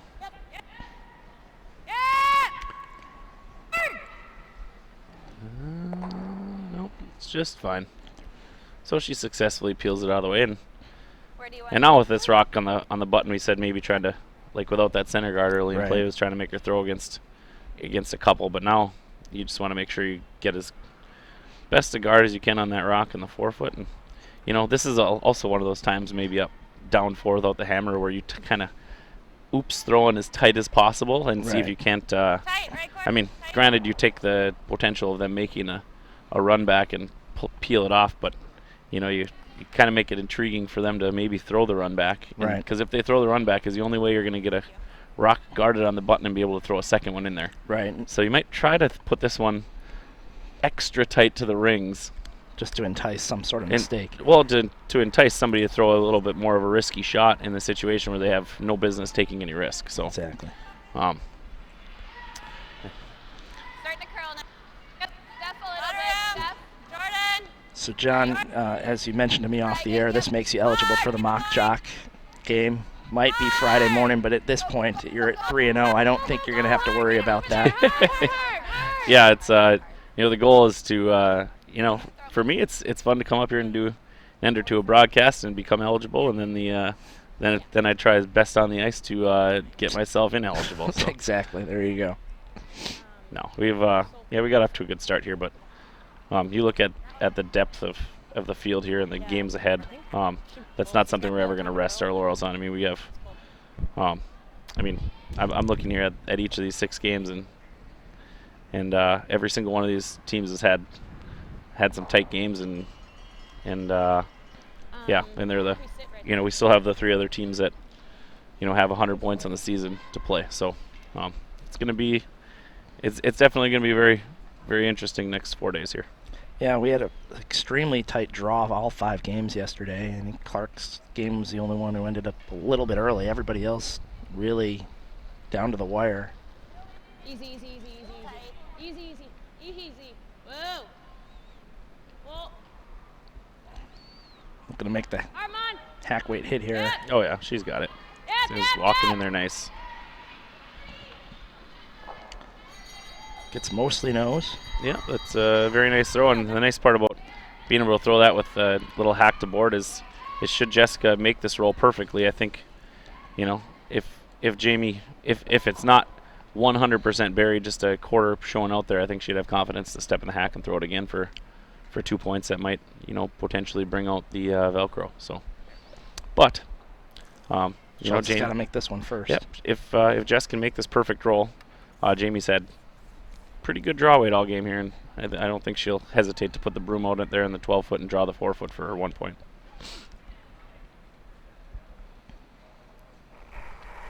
Let's see if Jess can figure out this little in-turn. Sort of been plaguing her all game, the in-turn. Particularly the in-turn tap. Looks like she must be out there again here. They might want to think about rolling this the other way right now. Yep. They're playing the soft double. Yep. We gotta get the inside. Yeah. Trying to hold it into the ring's not going to be able to, and Jamie Sinclair's going to have it draw to the 12-foot for 2. Well, John, I want to thank you as the end is coming to an end. Thanks for joining us in the booth. As those listening might say that Joe's being gracious right now. That's his way of telling me, Schuster, your job here is done. You're out of here, buddy. No, I'm kidding. No, it's been. I always love coming up here, and especially now with having the new guy around your price was it's always I've had a great time talking to him since we got here. So thanks for having me up here. I it's no problem. Thanks a lot, John. The bigger question is, are you going to play in the Rock and Jock media game, or is he in the pool? He's now eligible. We talked about this while you were gone, Jason. He's eligible, but he's going to try to work his way out of being eligible by his performance on the ice. By making the playoffs. Oh, well, I'm still playing. Well, you're the defending champ, Jason. You almost have to play. That's why I'm here. It's just for that Rocket Jack media game. Played all season just so I could play in that game. Yeah, we all dream about playing in the old celebrity softball game, or the Smitty's dream is to play in the celebrity curling game at nationals. So there you go. St. Clair makes her 2 here in the 6th. Going to take an 8-2 lead into the 7th. Thanks so much, John, for joining us in the booth. We'll be back right after this. All right.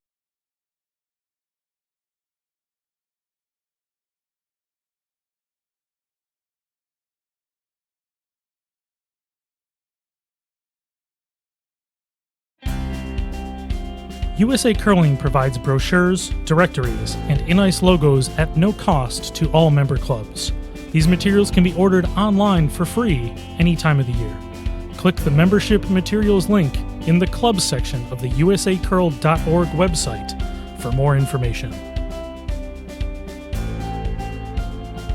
USA Curling provides access to live scoring for all national championships to help members share in the end-to-end excitement of each game. Check out the action on the USA Curling website or curlingzone.com.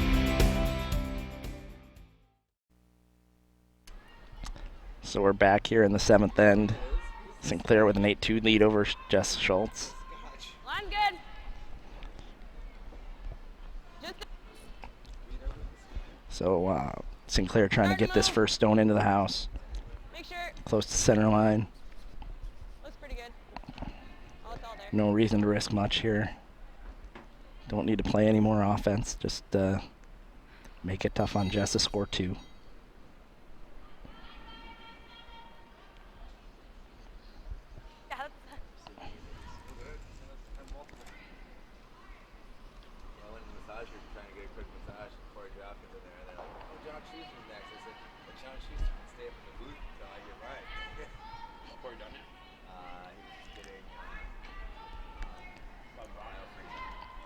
So corner guard going up here. I don't know why I go get a massage right now, but Well, you're welcome to stay, so I can Nice throw. Interesting discussion in the booth of who's going to get their massage first. Who won the discussion of who's getting the massage first? You or Smitty? Are you getting yours first? he's probably not getting Oh, okay. Oh, I'm gonna get one later. I'm just got to finish my obligations here in the booth, and then Let's see. I'll be down there. Very good. Tom going to join us back here in the booth. Gets his rest. Whoa. Yeah. The plan there was to take her own out because it had drifted behind the tee line, but whiffed it. So I guess now- if you're going to whiff one, that's the one to whiff, huh? Yeah. Gotta make sure you maintain your concentration even with a 6-point lead. He can get away from you quick. Weight's pretty nice. I'm halfway at a tight. Line's good. Yep. Yep.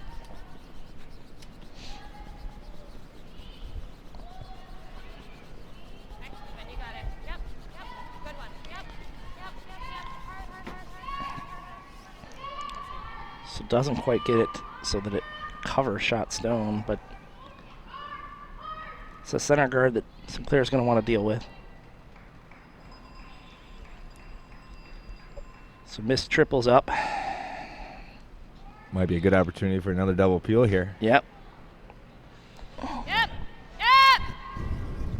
Yeah, Vicky's been having a great game, and when you have that kind of a weapon, Well, of course there you go. The jinx. We jinxed it. No, Sorry, Vicky. We'll take full responsibility of that up here. So a couple misses here by Sinclair. It gives Schultz a chance to establish a bunch of guards out front here, or just draw around what was just missed there by Persinger. Yeah, they got their couple guards up now. Now it's time to start coming around, see what you can do with it.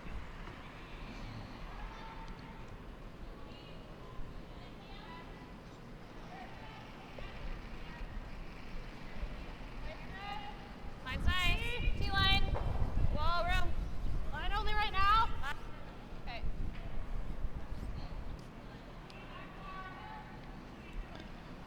Looks like it's tracking. Gonna need to curl. It'll finish if the weight is good. It just looks like it's a tad heavy. Sits for shot, but not to the face. Speed seems about the same, huh? That should be wide open.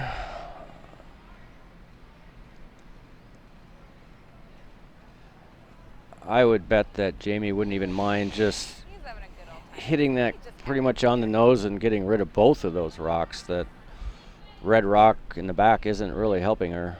Yeah, no chance, no time to get fancy here.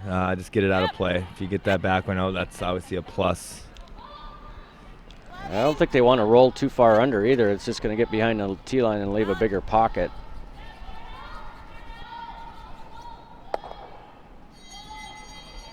Good shot. Back 8. Oh no. Pretty close to the And same Jessica way, will just Jordan. keep tapping things back.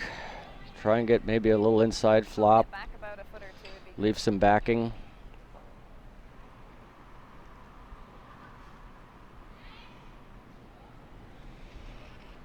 If they could just tap it to just a touch more.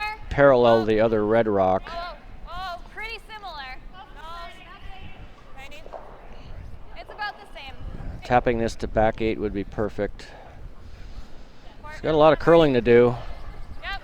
Hard. They put the switch on, and it might even be a hair light. It's walking over there right to the face. Yeah. Not Good quite shot. heavy enough, but Yeah. it's in a good position. Didn't get shot rock, but it's early enough in the end that Jamie has to deal with it. It's not gonna go. Do you like the run?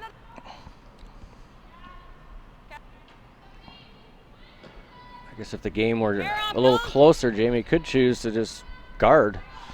But with a 6-point lead, I don't think that's really an option. Looks like they're choosing to run that guard into that yellow one. Yeah, I like that call. Keep things open. Schultz is going to have to make a play and probably leave their rocks grouped together. Good.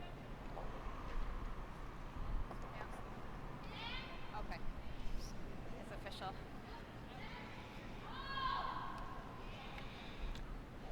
Can I get in that other little pocket, Jess, or?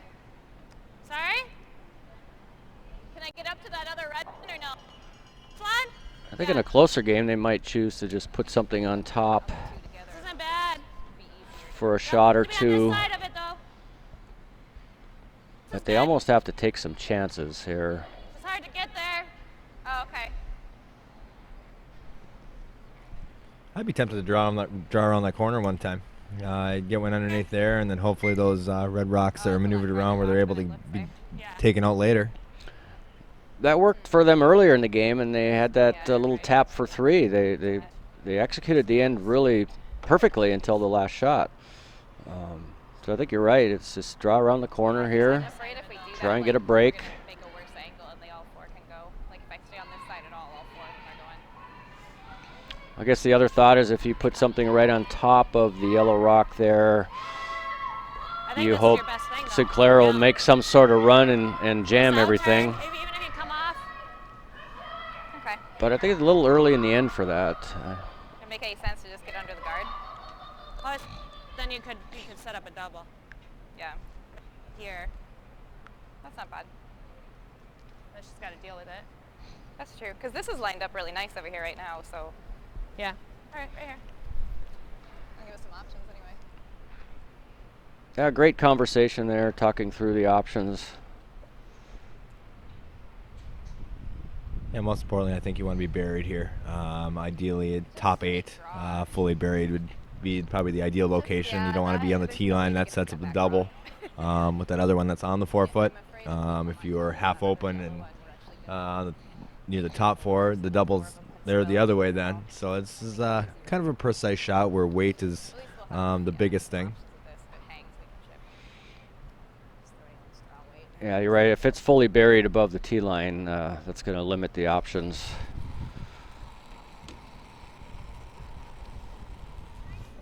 Whoa, line. Whoa, whoa. Whoa, just top 8. 8's the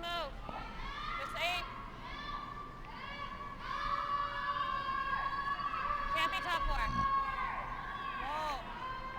Whoa. Lots of room here. Yep. Last thing they want to do is get those 2 yellow rocks too close together. Hard, you gotta go. All Alright, sorry guys. Bad communication. Just didn't curl like they had thought. The weight was fine. Yeah, the weight was perfect. Just didn't finish like they had some of the rocks earlier in the game finish in that spot.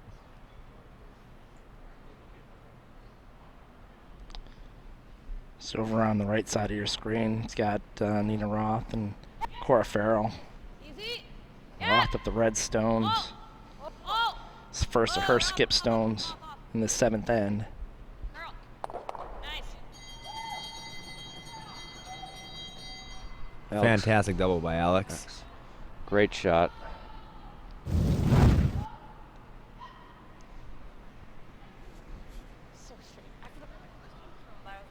That tracked really nicely right down the center line.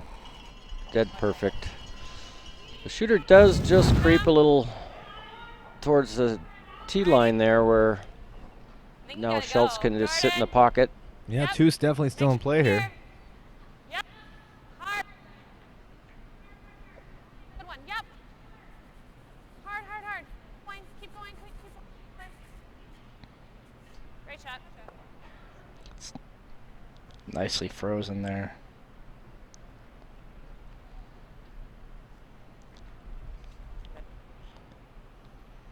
It's still second shot, I think.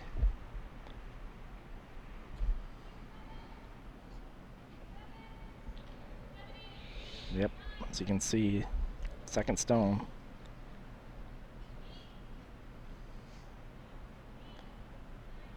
Talking things over, Roth and Farrell. Farrell has hammer. This is the first of her stones she's thinking about right now. Where do you place that stone?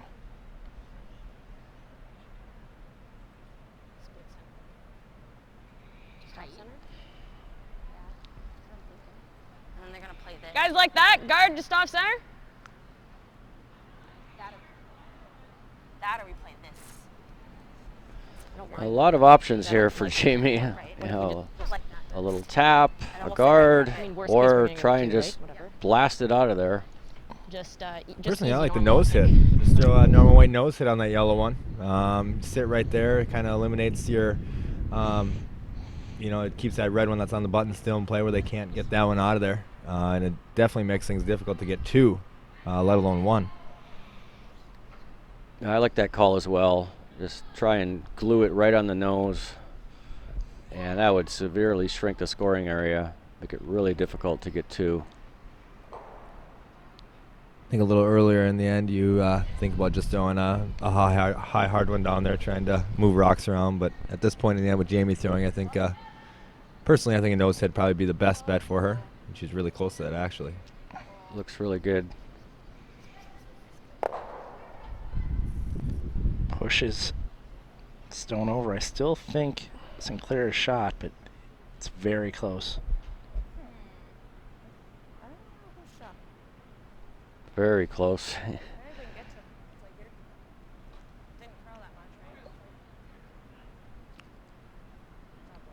That's real close. That is amazingly close. I'm going to go ahead and guess red. I'm with you, Schmitty. It makes 3 of us. Then I'm going to go with yellow. He knows my record of guessing these things. Farrell tried to play it. Looks like some sort of freeze down and bumped it out of play. I think she played the hit and stick. Maybe hoping to get a rollout and then blank the end. Okay. That's what I know they talked for quite a while. The other option would have been to freeze and try and generate a skips deuce. And now she looks like she's going to be forced to 1. Yeah, that's true. If we tap that, Yeah, I had the pleasure of coaching Cora and Katie Flannery last year at the Youth Olympic Games. Just some amazingly talented athletes. Just an absolute pleasure coaching them. Yeah. Their future is so bright. Cora even moved down from Fairbanks to Twin Cities to be a part of the program and be closer to her teammates and Blaine, and it was quite the sacrifice she made. How many more years in juniors do they have left? I believe 3 after this. So they have lots of time Lots to work of time together and get better. Well, that's where our entire junior program is now. We had a great year last year with Dropkin and Christensen's team had, fully matured to their, last years of eligibility, and unfortunately, almost won it all, but 2 silver medals was absolutely a great accomplishment for our junior programs. But now we're on the young side, especially after this year. The good news is we're young, or the bad news, we're a little young. The good news is we've got a very bright future. Yeah, I like what they're doing with the junior program and the high performance, giving them the opportunity to travel and play together. Obviously, when you're juniors and that age, time and money are a huge concern, right? And school. Obviously, you have to maintain your school, so that kind of takes some pressure off the parents and them as well. Just able to have a nice schedule and play a lot of events against some great teams. Well, I know those high-performance junior teams played a lot of games this year, and hopefully get them ready to do well at Worlds.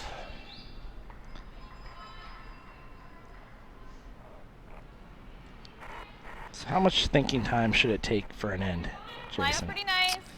3.5? 3.5 to 4, yeah. Yep. So I'd say Schultz is getting a little down on time. They're at 9:42. Yeah, they're at the point where they need to take the time, whatever time it takes to get back in this game. They talked for quite a while on what to do there.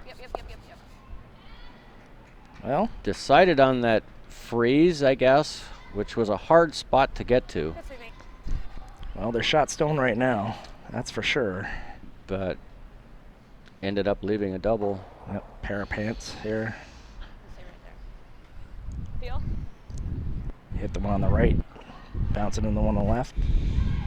Sinclair could be sitting 4 after this. And it could be extremely tough for Jess to score if they make a good one here.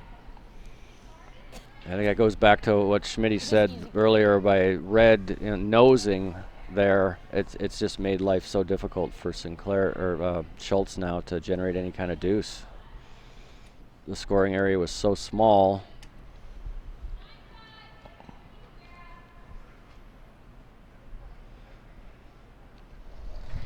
So Sinclair's last stone of the end. No. No. Yep. Throwing a little heat. Looks to be really good. Got a good one here. Great shot. Jess definitely hasn't had any easy ones today, and this one is right up there with them as a more difficult one. It's going to be difficult to score. In a second, we'll see what's left for Jessica, and it's not much. Red's on top and behind the pin. Yeah, I guess so.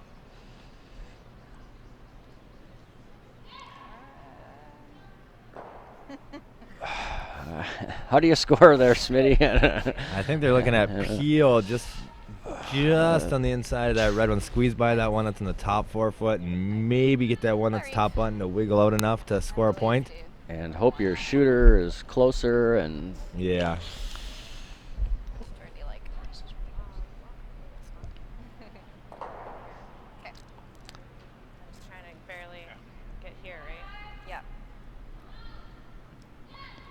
And one thing, this shot will not be very lightly thrown. No. There'll be some weight behind it. Yeah, there's not much room to get past the nose, and then there's going to be a little bit of drag. So it would take a heck of a shot to get both of those rocks off the button and score one here. Yeah. Another intern here for Schultz.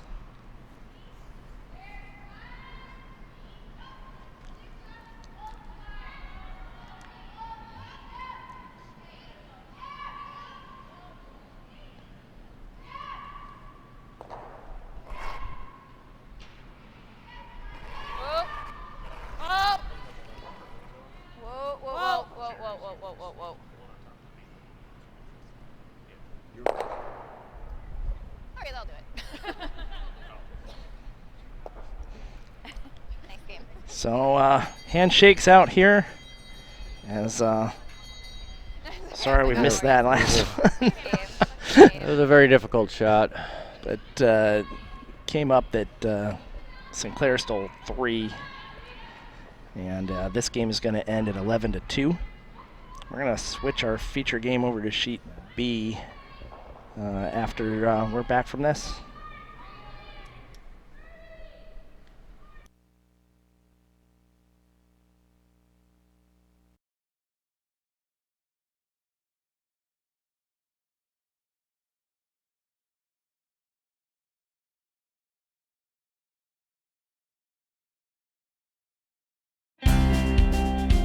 The Curling in the Gym program is a great way to teach kids about the sport. Member clubs can borrow equipment, including rolling stones, target mats, brooms, and lesson plans from USA Curling for free. Contact the USCA National Office toll-free at 888-CURLERS for more information. In 2012, USA Curling was selected to administer the Darwin Curtis Fund Grant Program on behalf of the Chicago Community Trust. The program awards $25,000 annually to support the growth of the sport. Clubs with 501c3 nonprofit status can apply for funds each spring. For more information, check out the Members and Clubs section of the USA Curling website. So we're back, and as Brian tries to switch our feature game, we're going to send it down to Price Atkinson with a report from sheet A. Price, you there? I'm here, guys. Right now, 5-4, Corey Christensen with the 7th end winding down. In the last end, Kristen missed a tap for 2, and so Corey was able to hold for the steal to break a 4-4 tie. So now up 1 with coming down to the end here in the, I can't see even the board right now in the 7th. So I'm going to pop over and get Jamie Sinclair here in just a second, guys. Thanks so much, Price, for that report, and we'll look forward to that interview with Jamie in just a minute.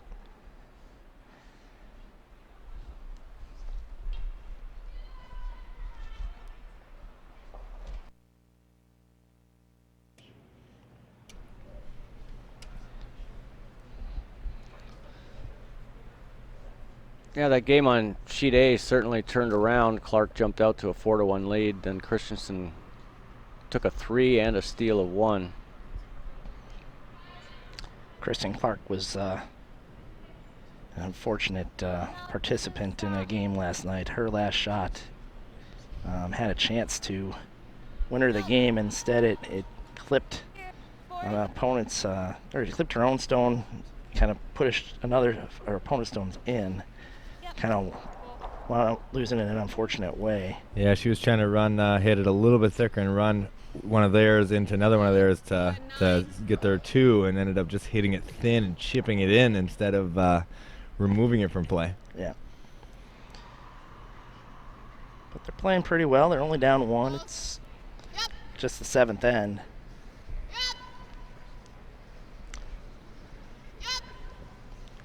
So we're going to send it down to Price, who's got Jamie Sinclair. All right, guys. Thanks, Joe. And down here with Jamie Sinclair. The last game, 11-2 against Jessica Schultz. Just 2-0 start. Couldn't be happier right now getting out of the gate. Yeah, definitely. That's how we were hoping to start the event, so we're really pleased. I mean, the score doesn't really reflect how close the game was. It was a good battle. A lot of shots made on both teams' parts. Yeah, absolutely. 4th end, it seemed like that was kind of the difference. Yeah. Tried to play the tap for 3, miss. You steal for 1. What could have been 5? You're now 6-1. Yeah, I was definitely shaking in my boots in that end. So I'm glad that we escaped without too much harm done. Yeah, absolutely. So you guys will be back on the ice again. You guys, 2 games today. What do you work on right now moving ahead, playing Team Bear and Cora Farrell tonight? Yeah, so it's really, we're just going to try to rest up. It was an early morning this morning, so I'm just going to go back, get some food, and then rest up and be mentally prepared for our next game tonight. Awesome. We'll see you here a little bit later. Right. Thank you so much. Thank you. All right, back. Thanks, Price. Thanks, Jamie. So back to the Roth-Farrell game. Farrell's sitting at least one. Not sure if that one on the... Looks like it's just one. Yeah. Take a look at that overhead. Ooh. I think that's touching. 9-5. So Cameras are very close. As close as we could get them. Close as you can get them, okay. You're confident that's in, though? I'm calling it in. Okay. Yeah. All right. So, looks like Roth is going to hit and try to roll in that direction. That's her last stone. Oh, I'm sorry, it's not her last stone. She has hammer. I'm sorry. She's got the hammer. This is her first shot of the 2 end. stones, sorry. First of 2. Obviously, with the hammer, they'd love to get 2 here, but up on the scoreboard, I think even just scoring here would be rolling in the right good direction. result.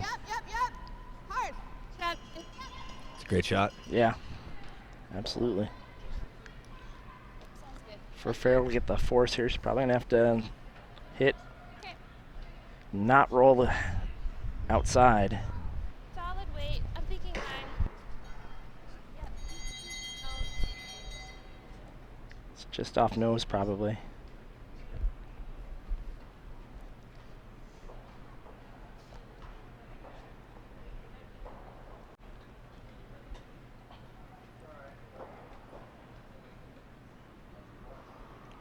Stepping in for her skip this weekend as her skip went as the alternate to Junior Worlds.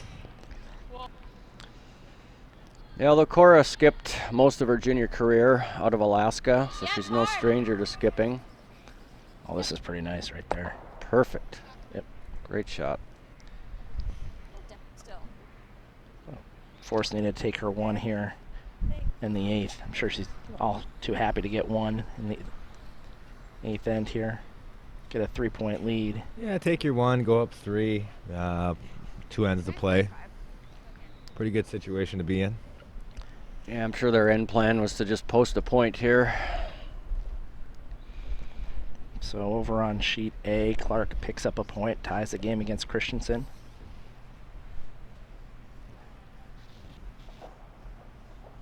That game looks like it's going to come down to the wire. Potter defeats Wood 10-0.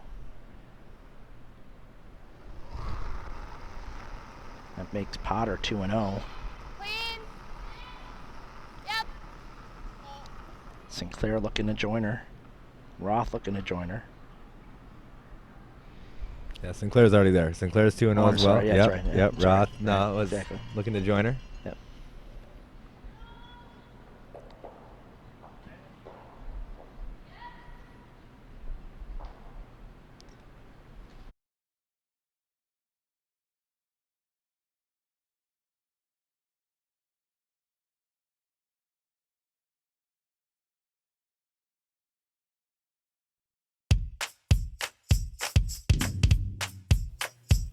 Seeking to start a Little Rocker program in your club next season?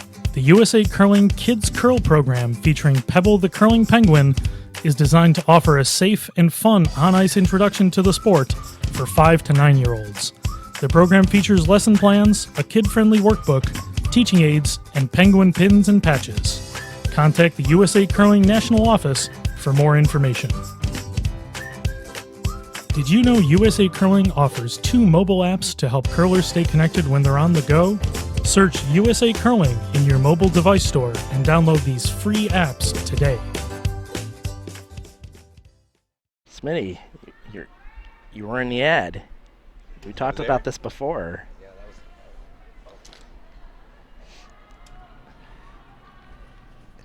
Yeah, every so often I get my picture taken. There you go. We were saying that the ladies sometimes get the preference, it seems like, in the ad campaigns, but then we saw Jason's mug there. Every so often I get on there. Yep. Every so often. After leaving for a while, though, I got forgotten, so I have to earn my way back up there to That's what happens get when my you do photo it. taken. That's what happens when you have a Florida retirement. Yep, and Right here. now I'm back. That's right. Where? We're in. No, it can't be in. It is. and down. Yeah, still don't want to touch it. Okay. That's good. That's good. Well, yellow's going to go pretty hard for the deuce this end. Checked up just in time. They were very concerned there. Spelled disaster if that one had gone in. Yeah, I think what you hope for if you're a team bear is that you get your 2 and go down 1 and hopefully steal a point in the 10th, or hopefully steal 2. Actually, that'd be even better. But Should be okay for a get your deuce, steal, or maybe squeak out a 3 here and steal in the 10th. That first stone when you have hammer is the most important stone when you're down like this. You just have no chance if you don't start out well. Right in front of it. Yeah, and stealing's become more and more difficult now that teams are becoming so good at the tick shot. Yeah. When we made 2 last night, which set us up pretty good until, of course, I flashed a peel, which didn't help. Nicely thrown stone there. He's going to force Farrell to play something in the house. 9-5. Sounds like she's calling for basically normal weight. The important thing here is to keep that shooter in play. Not a big fan of this call. No, like we saw earlier in the other game, the call really is some sort of soft weight tap or freeze when you have to have the deuce like they do in this situation.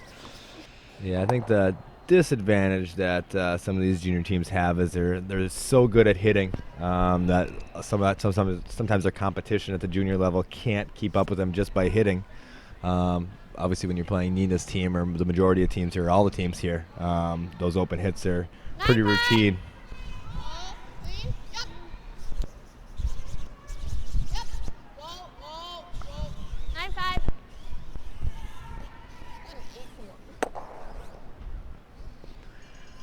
Well, and we'll see if she kind of chases this here. Yeah, she is calling for the hit and roll.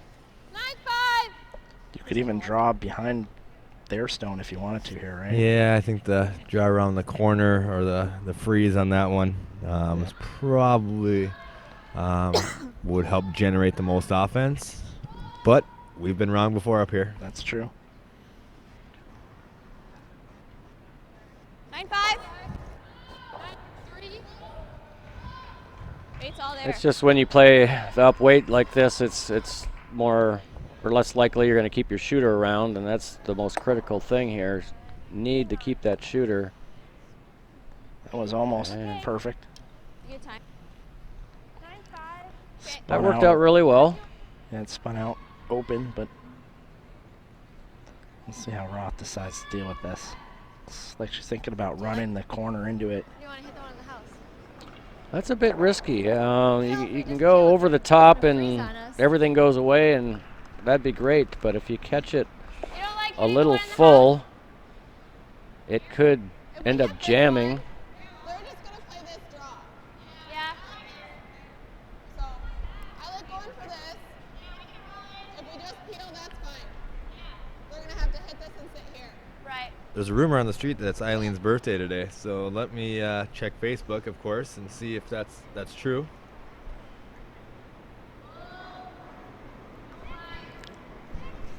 It is Eileen's birthday today. Oh, happy birthday. Happy birthday, Eileen.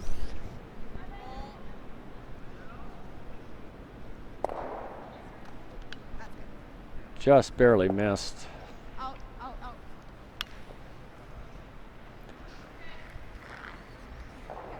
A win would be a good way to celebrate your birthday.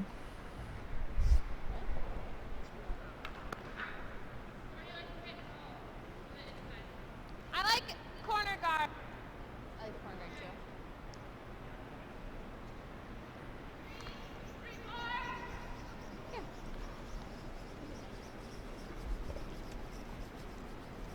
too. Cora Farrell telling us what she's looking for here is to cover that yellow rock in the side 12-foot. 6, 7. We're in the house. Sure. No sweeping at all. Maybe they should go to a plan B here and freeze it on the red rock. Might be a little late for that. If they'd have caught it a hair earlier, maybe they could have just played the freeze.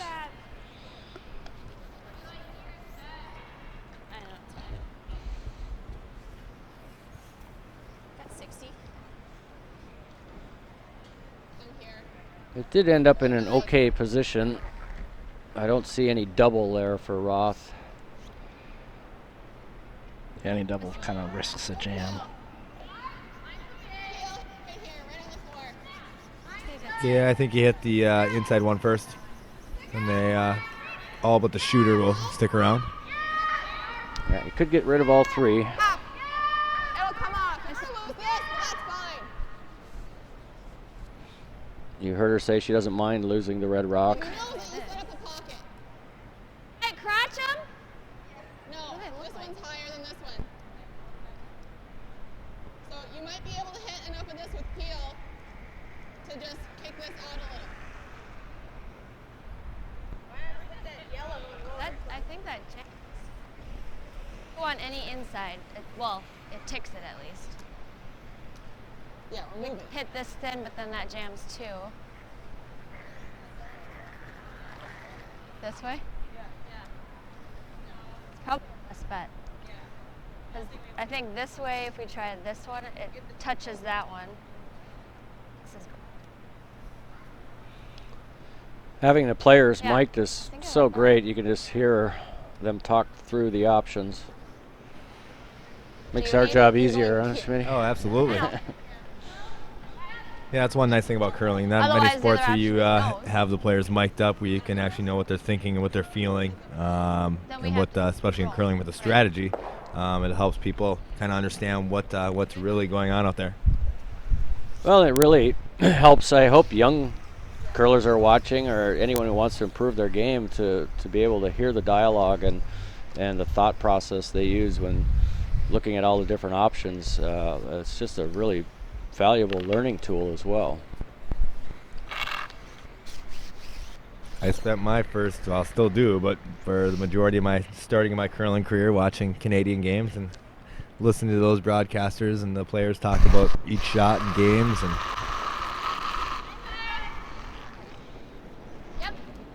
Yeah, where I think you learn the most is just hearing that discussion and that dialogue. Well, choosing to hit and roll to center and lay two. Well executed. it's a good shot. That's going to force Team Bear to make a double at some point or get a jam. Rolling up is good. Looking for the double here or the roll on top.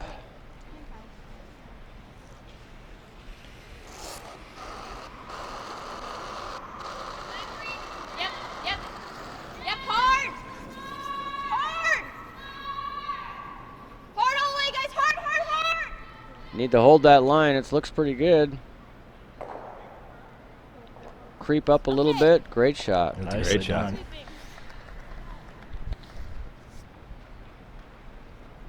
I'm taking a look over on sheet A really quickly. We're into last to skip stones. Kristen Clark without hammer. Looks like she's sitting 2. Has a chance to come around, really put some pressure on Christensen. Yeah, sitting 2, but nothing in the 8-foot. However, a wall of guards up front. So just getting something in there in a decent scoring position is going to put her in a great position. Yeah, I noticed that earlier. 2 ends after this, and they look to be a bit low on time. Around 7 minutes for each team. That's just enough. They can't afford to waste much time, though, and I can't see if they have their timeouts or not. Kristen just threw a pretty good draw over there on sheet A. Looks like it's partway open at least. We don't have the best angle up here. Nice double there. Farrell sits 2. Katie Flannery coming up with a couple of great shots to set up a huge deuce for Team Bear in the 9th end. I think it goes back to the last shot from Tab. I think the double was the shot to play, but they were worried about taking that one over. Instead, they left that yellow one over there on the wing and gave them a chance to have this deuce. I think that's what Nina wanted to play originally, and then after the discussion, they decided not to. Yeah, I think she was talked out of it.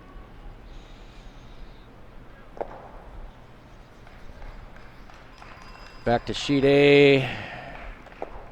Corey Christensen got her single. Yep, she made a great hit and stick there for one.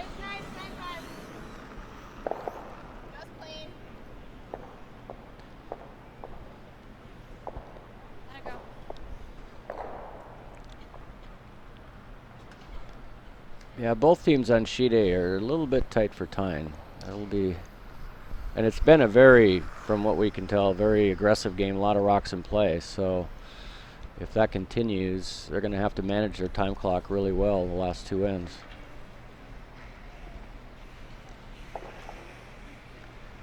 Open hit for the deuce here. Oh, I guess nope. Never mind. First rock at the end here. A nose hit would be really good here. It would be a very flat double, cross house double.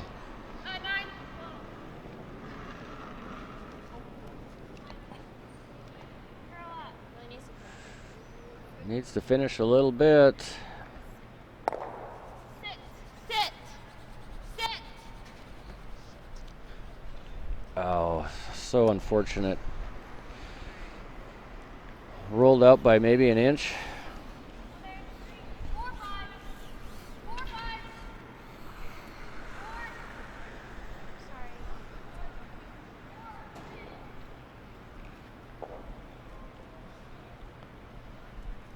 Yeah, Team Bear just really needed a deuce. It's going to be a tall order to steal two or take three, whatever ends up being the situation coming home.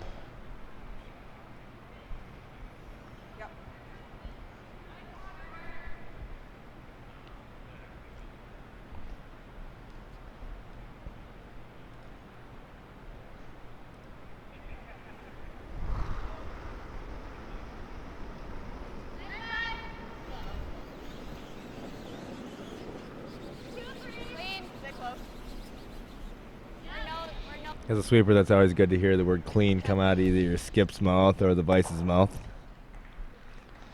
No panic sweeping there. Especially after them screaming hard, hard, hard, and then clean. That sounds really good. Mm-hmm. That, if they're going back and forth, if one says yes and the other says no, you know that you're extremely close.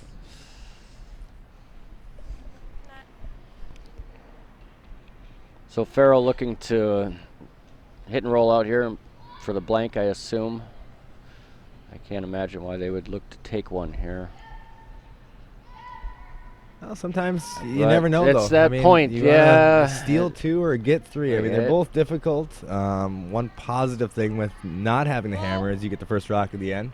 Exactly. You hope that they don't make their tick, obviously, but three is obviously doable as well. They were going for one, I think. Yep. It'd be great to see some statistics on that, the odds of getting three with hammer or stealing two.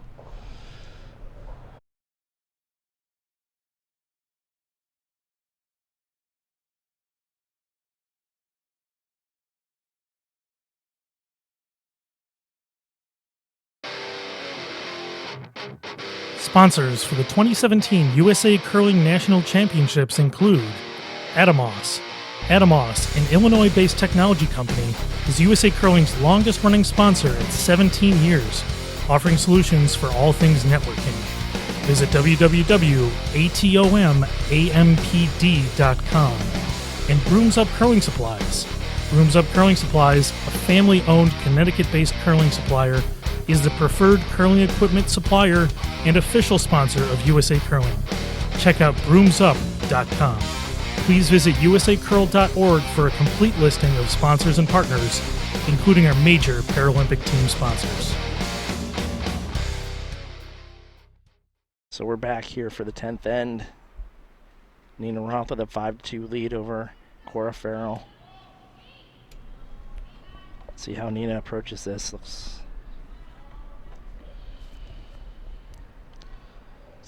like they're going to come out with a draw. They're calling to the draw to the forefoot. Little surprising, but my guess is she will put this one on the forefoot and the next one will be through. Unless this isn't exactly where they want it, then they'll probably just blast it out. Top four, I think so. Yeah, putting one top four either with the first or second forces the other team to come at you at some point. but you don't want it behind the tee line or shore of the house. So like Schmitty says, if it isn't in an ideal position, they probably just rip their own rock out with the second one. But that looks to be pretty good. Yeah, that's a good spot for that one. So I expect a corner guard, throw through corner guard.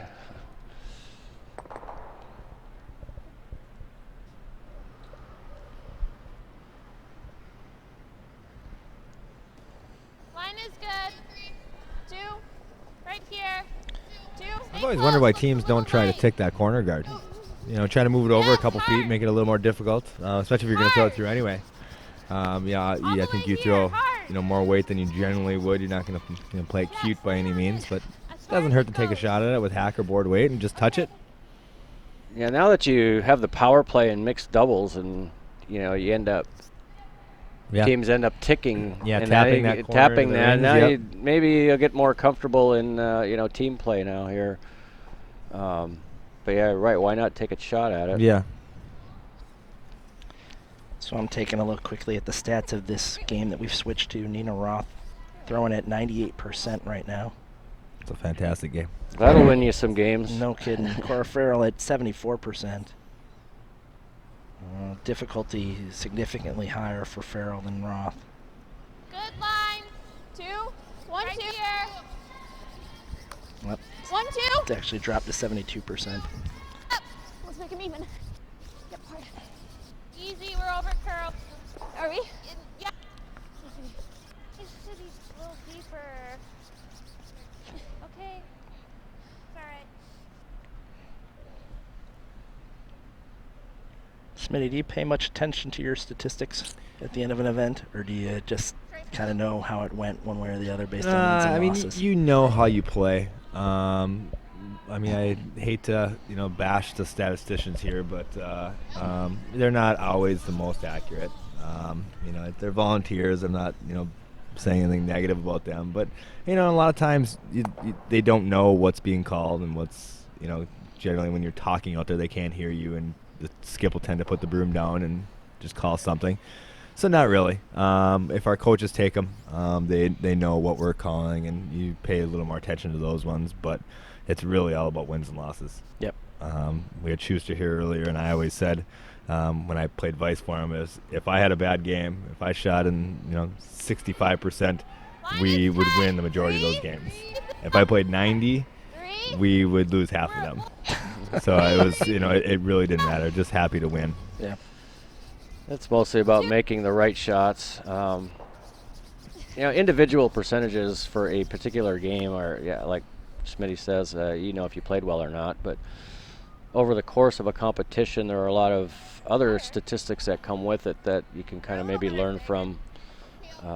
Team percentages overall, or force and steel efficiencies and those type of things that maybe you can kind of spot, and you can drill down on, especially the coaching software. You can really drill down deep, and they like when our coaches take stats, individual percentages for each turn, for hack weight hits, board weight hits, normal weight hits, so you can really break it down and get specific as to where you may have struggled for a weekend or where you struggle overall.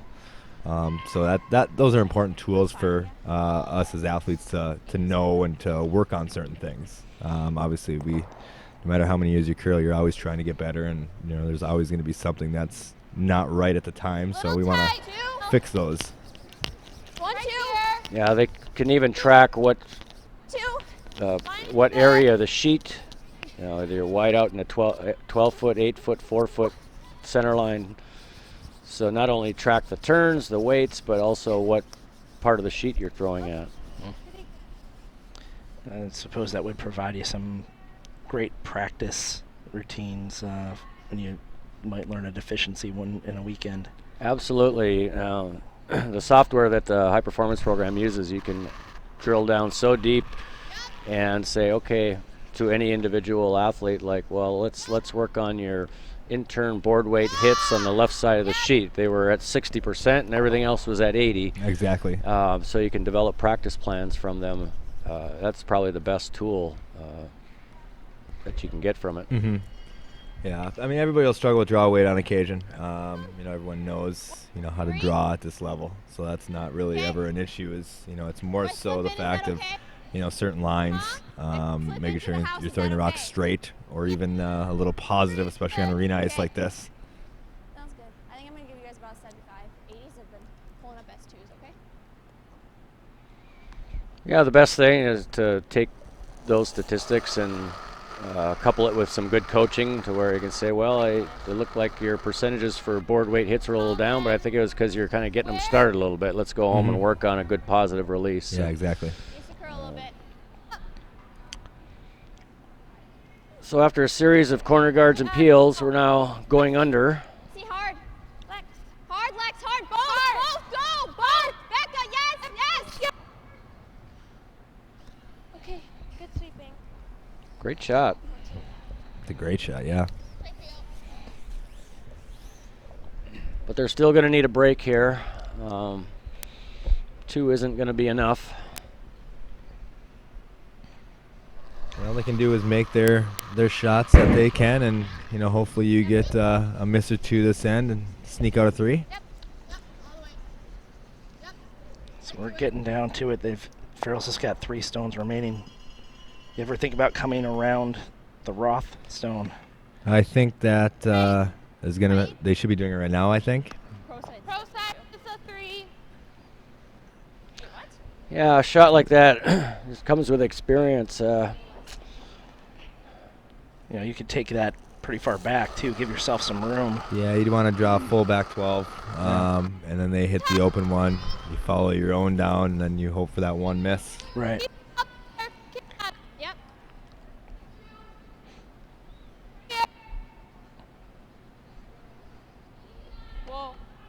Whoa.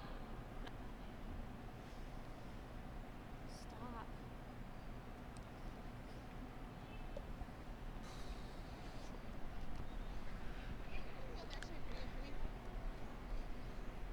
So Nina's going to try to peel off this with her first. The real problem with not getting that one in the house is now everything has to count. Yeah, they make this one, and that it'll be almost the same line, same shot, except for hitting the one in the house.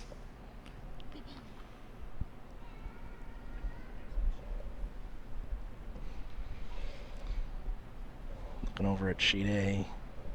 Clark sitting 2 right now, both behind the tee line.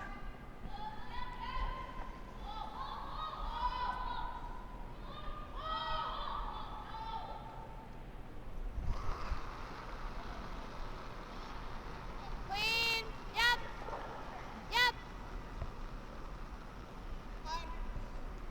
Yep, you're good. Nina's got a good one here. So Kristen Clark getting ready to throw her hammer stone over on sheet A. Gonna have a draw to the 8-foot for 2. Get her a 1-point lead coming home. Either way, they're just gonna. Yeah, this might be where, being a little young and not as experienced makes it kind of difficult for Team Bear to try and get their 3 here, but I think they should have gone around that red rock with the last one. Now they're down to just 2 rocks left and nowhere to hide. Yeah, I'm sure the coach will talk to them about that after the game. A lot of times, what like I was talking about earlier, what the problem is they've probably gotten away with some of this stuff just by their extreme talent level compared to other teams and juniors. But at this level, that stuff's not going to work.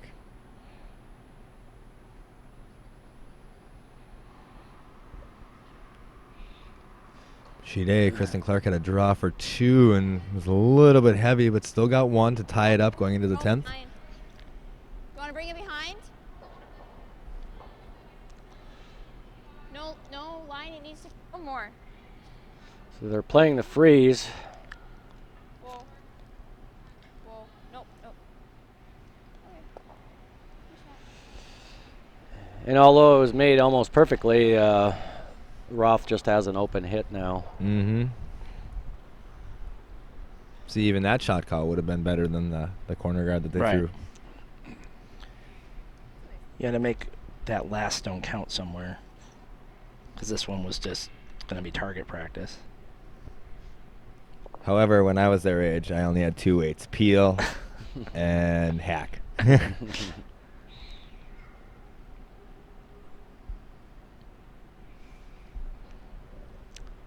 they're making Nina throw her last stone. Which is a good accomplishment for this young team to take a team like Roth all the way to the finish here. A great accomplishment. Yeah, definitely builds confidence, showing that you can hang with these experienced women's teams. And that's going to do it here for Roth and Farrell. Roth taking the game 5-2. And they're going to join Sinclair and Potter at 2-0. We'll see what happens here with Christensen and Clark. We're going to say thank you to Jason Smith. He's going to take off, get ready for his game. Yeah, I got to start prepping for my game at 2, so thanks for having me again. I look forward to the media game. That's right. You're see if you can get me drafted again. Like well, you did last hopefully year. I get picked. I mean, I might not get drafted I'm this pretty year, sure you'll get picked. Well, I hope so. Yeah.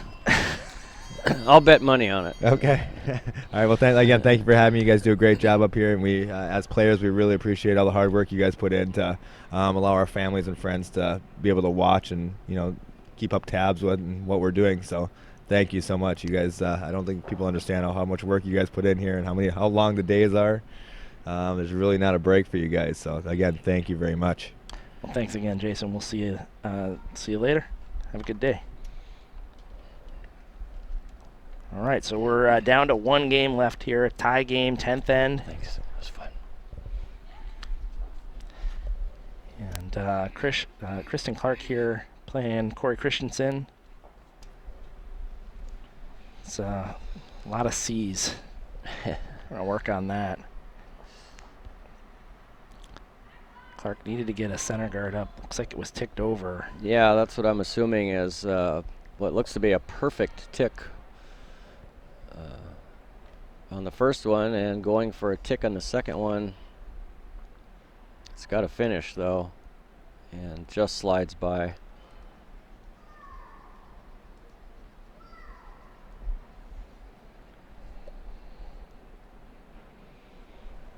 Yeah, both teams did a great job managing their time in the 9th, so they should be fine.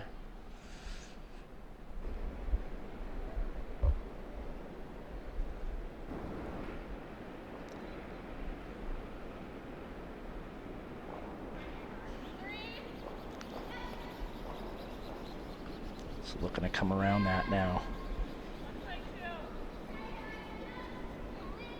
Oh, this is a huge shot. It's not even so much about getting it buried as to just get it right into the top button area.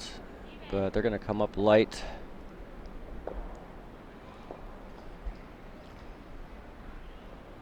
Left it in a spot that it's going to be difficult to throw a double peel here and lose the shooter. Those are pretty even, aren't they? It would take a tremendous amount of weight to lose them both and lose the shooter. And this is where it gets tricky when you make the ticks, is then you have these catchers on the side, and it makes peeling the center guards a little trickier.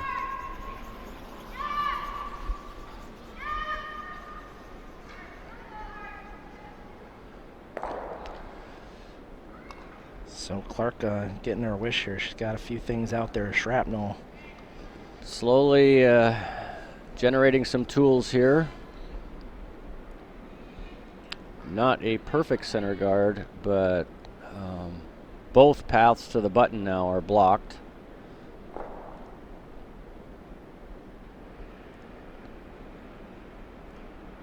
They're choosing the wide out turn around the red guard.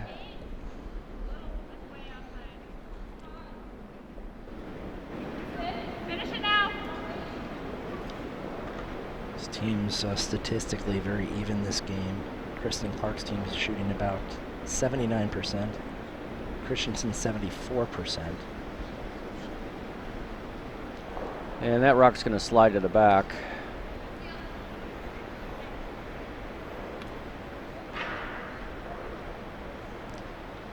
So that did not wind up where it needed to be dealt with. So Christensen has a chance to peel that center guard. Yeah, they really would have loved to get that buried in the top of the 4-foot or right above the tee line. However, they still have a center guard now. Another chance to get one in there buried. Fortunate bounce with all those rocks out front for Clark. Well, it's not her own stone.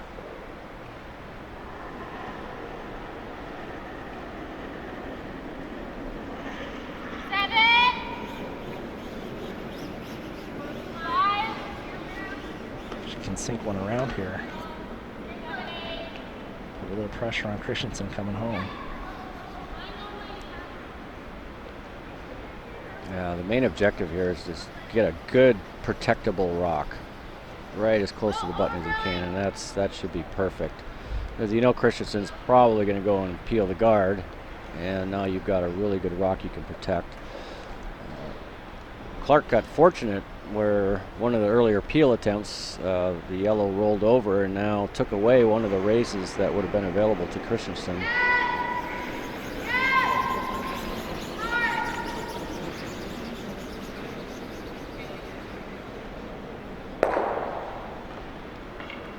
Peel attempt successful here. Clark going to try to put one up. I think she's uncomfortable necessarily with the position of her shot stone. Hoping to put up a center guard that's maybe more centery than it is currently having to protect. Now the button is open. So yeah, I believe they'll definitely favor the center line side, maybe even tempt Christensen to chase the rock in the house, and then they can make the come around even better. This one looks like it has a potential to overcurl on her a bit. It'll guard the shot stone really well, but didn't quite accomplish what you were pointing to. Is a little closer to center line to where maybe Christensen would make a run, and then you could get one buried even better on top of the button.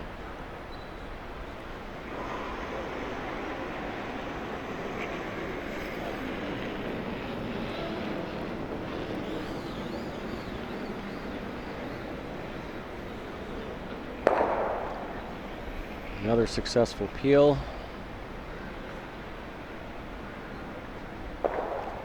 Down to Skip's rocks.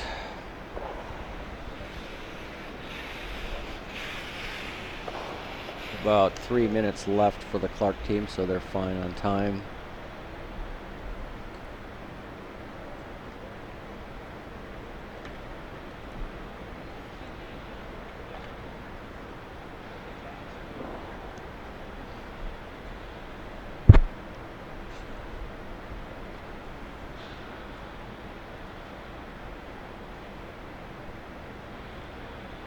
So again, a center guard, maybe showing a little on the outside would be okay here.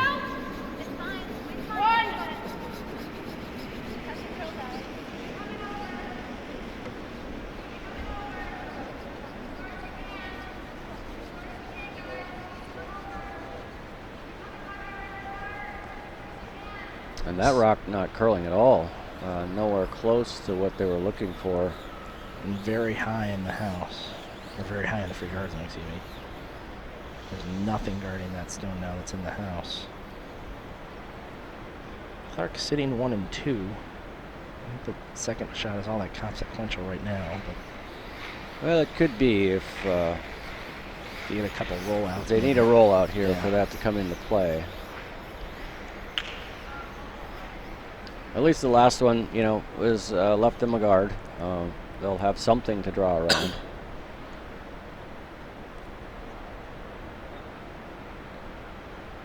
I guess unless Corey could roll to the perfect spot here, but that would be taking a chance.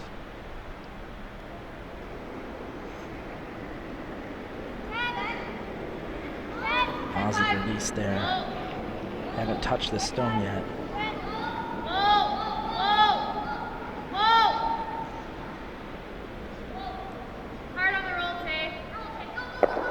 They're trying that perfect roll.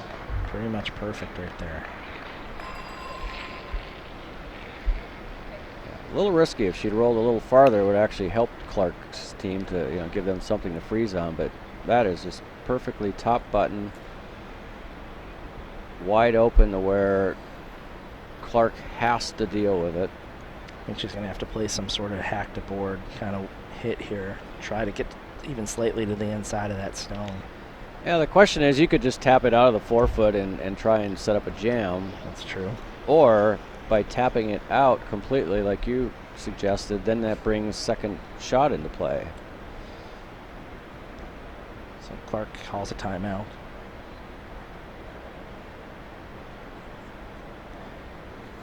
And I don't think that they have a... Oh, yes, they do. They have a coach. I'm sorry. He's making his way out there. Oh, Wayne is the coach. Wayne Anderson making an appearance here. So we don't have mics on this team, so I'm going to have to interpret hand motions, I think. Yeah, it's just a question of whether you want your red rock in the back to be second shot, and if you could roll to a good spot and be laying 2.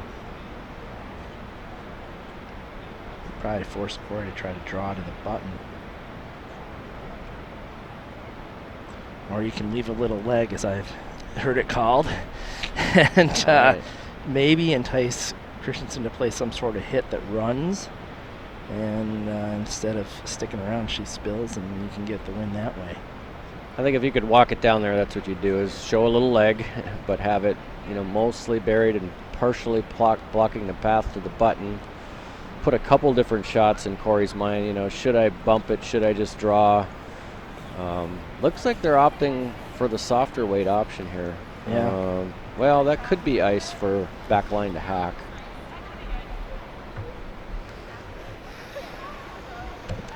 They need to roll to bury at least some of the rock. If they just hit it on the nose, then I think Corey will just have a wide open hit for the win. So they need to get a little bit of an inside flop. And then the question will be whether they're 1 and 2 or not, or just shot rock, depending on the weight they throw.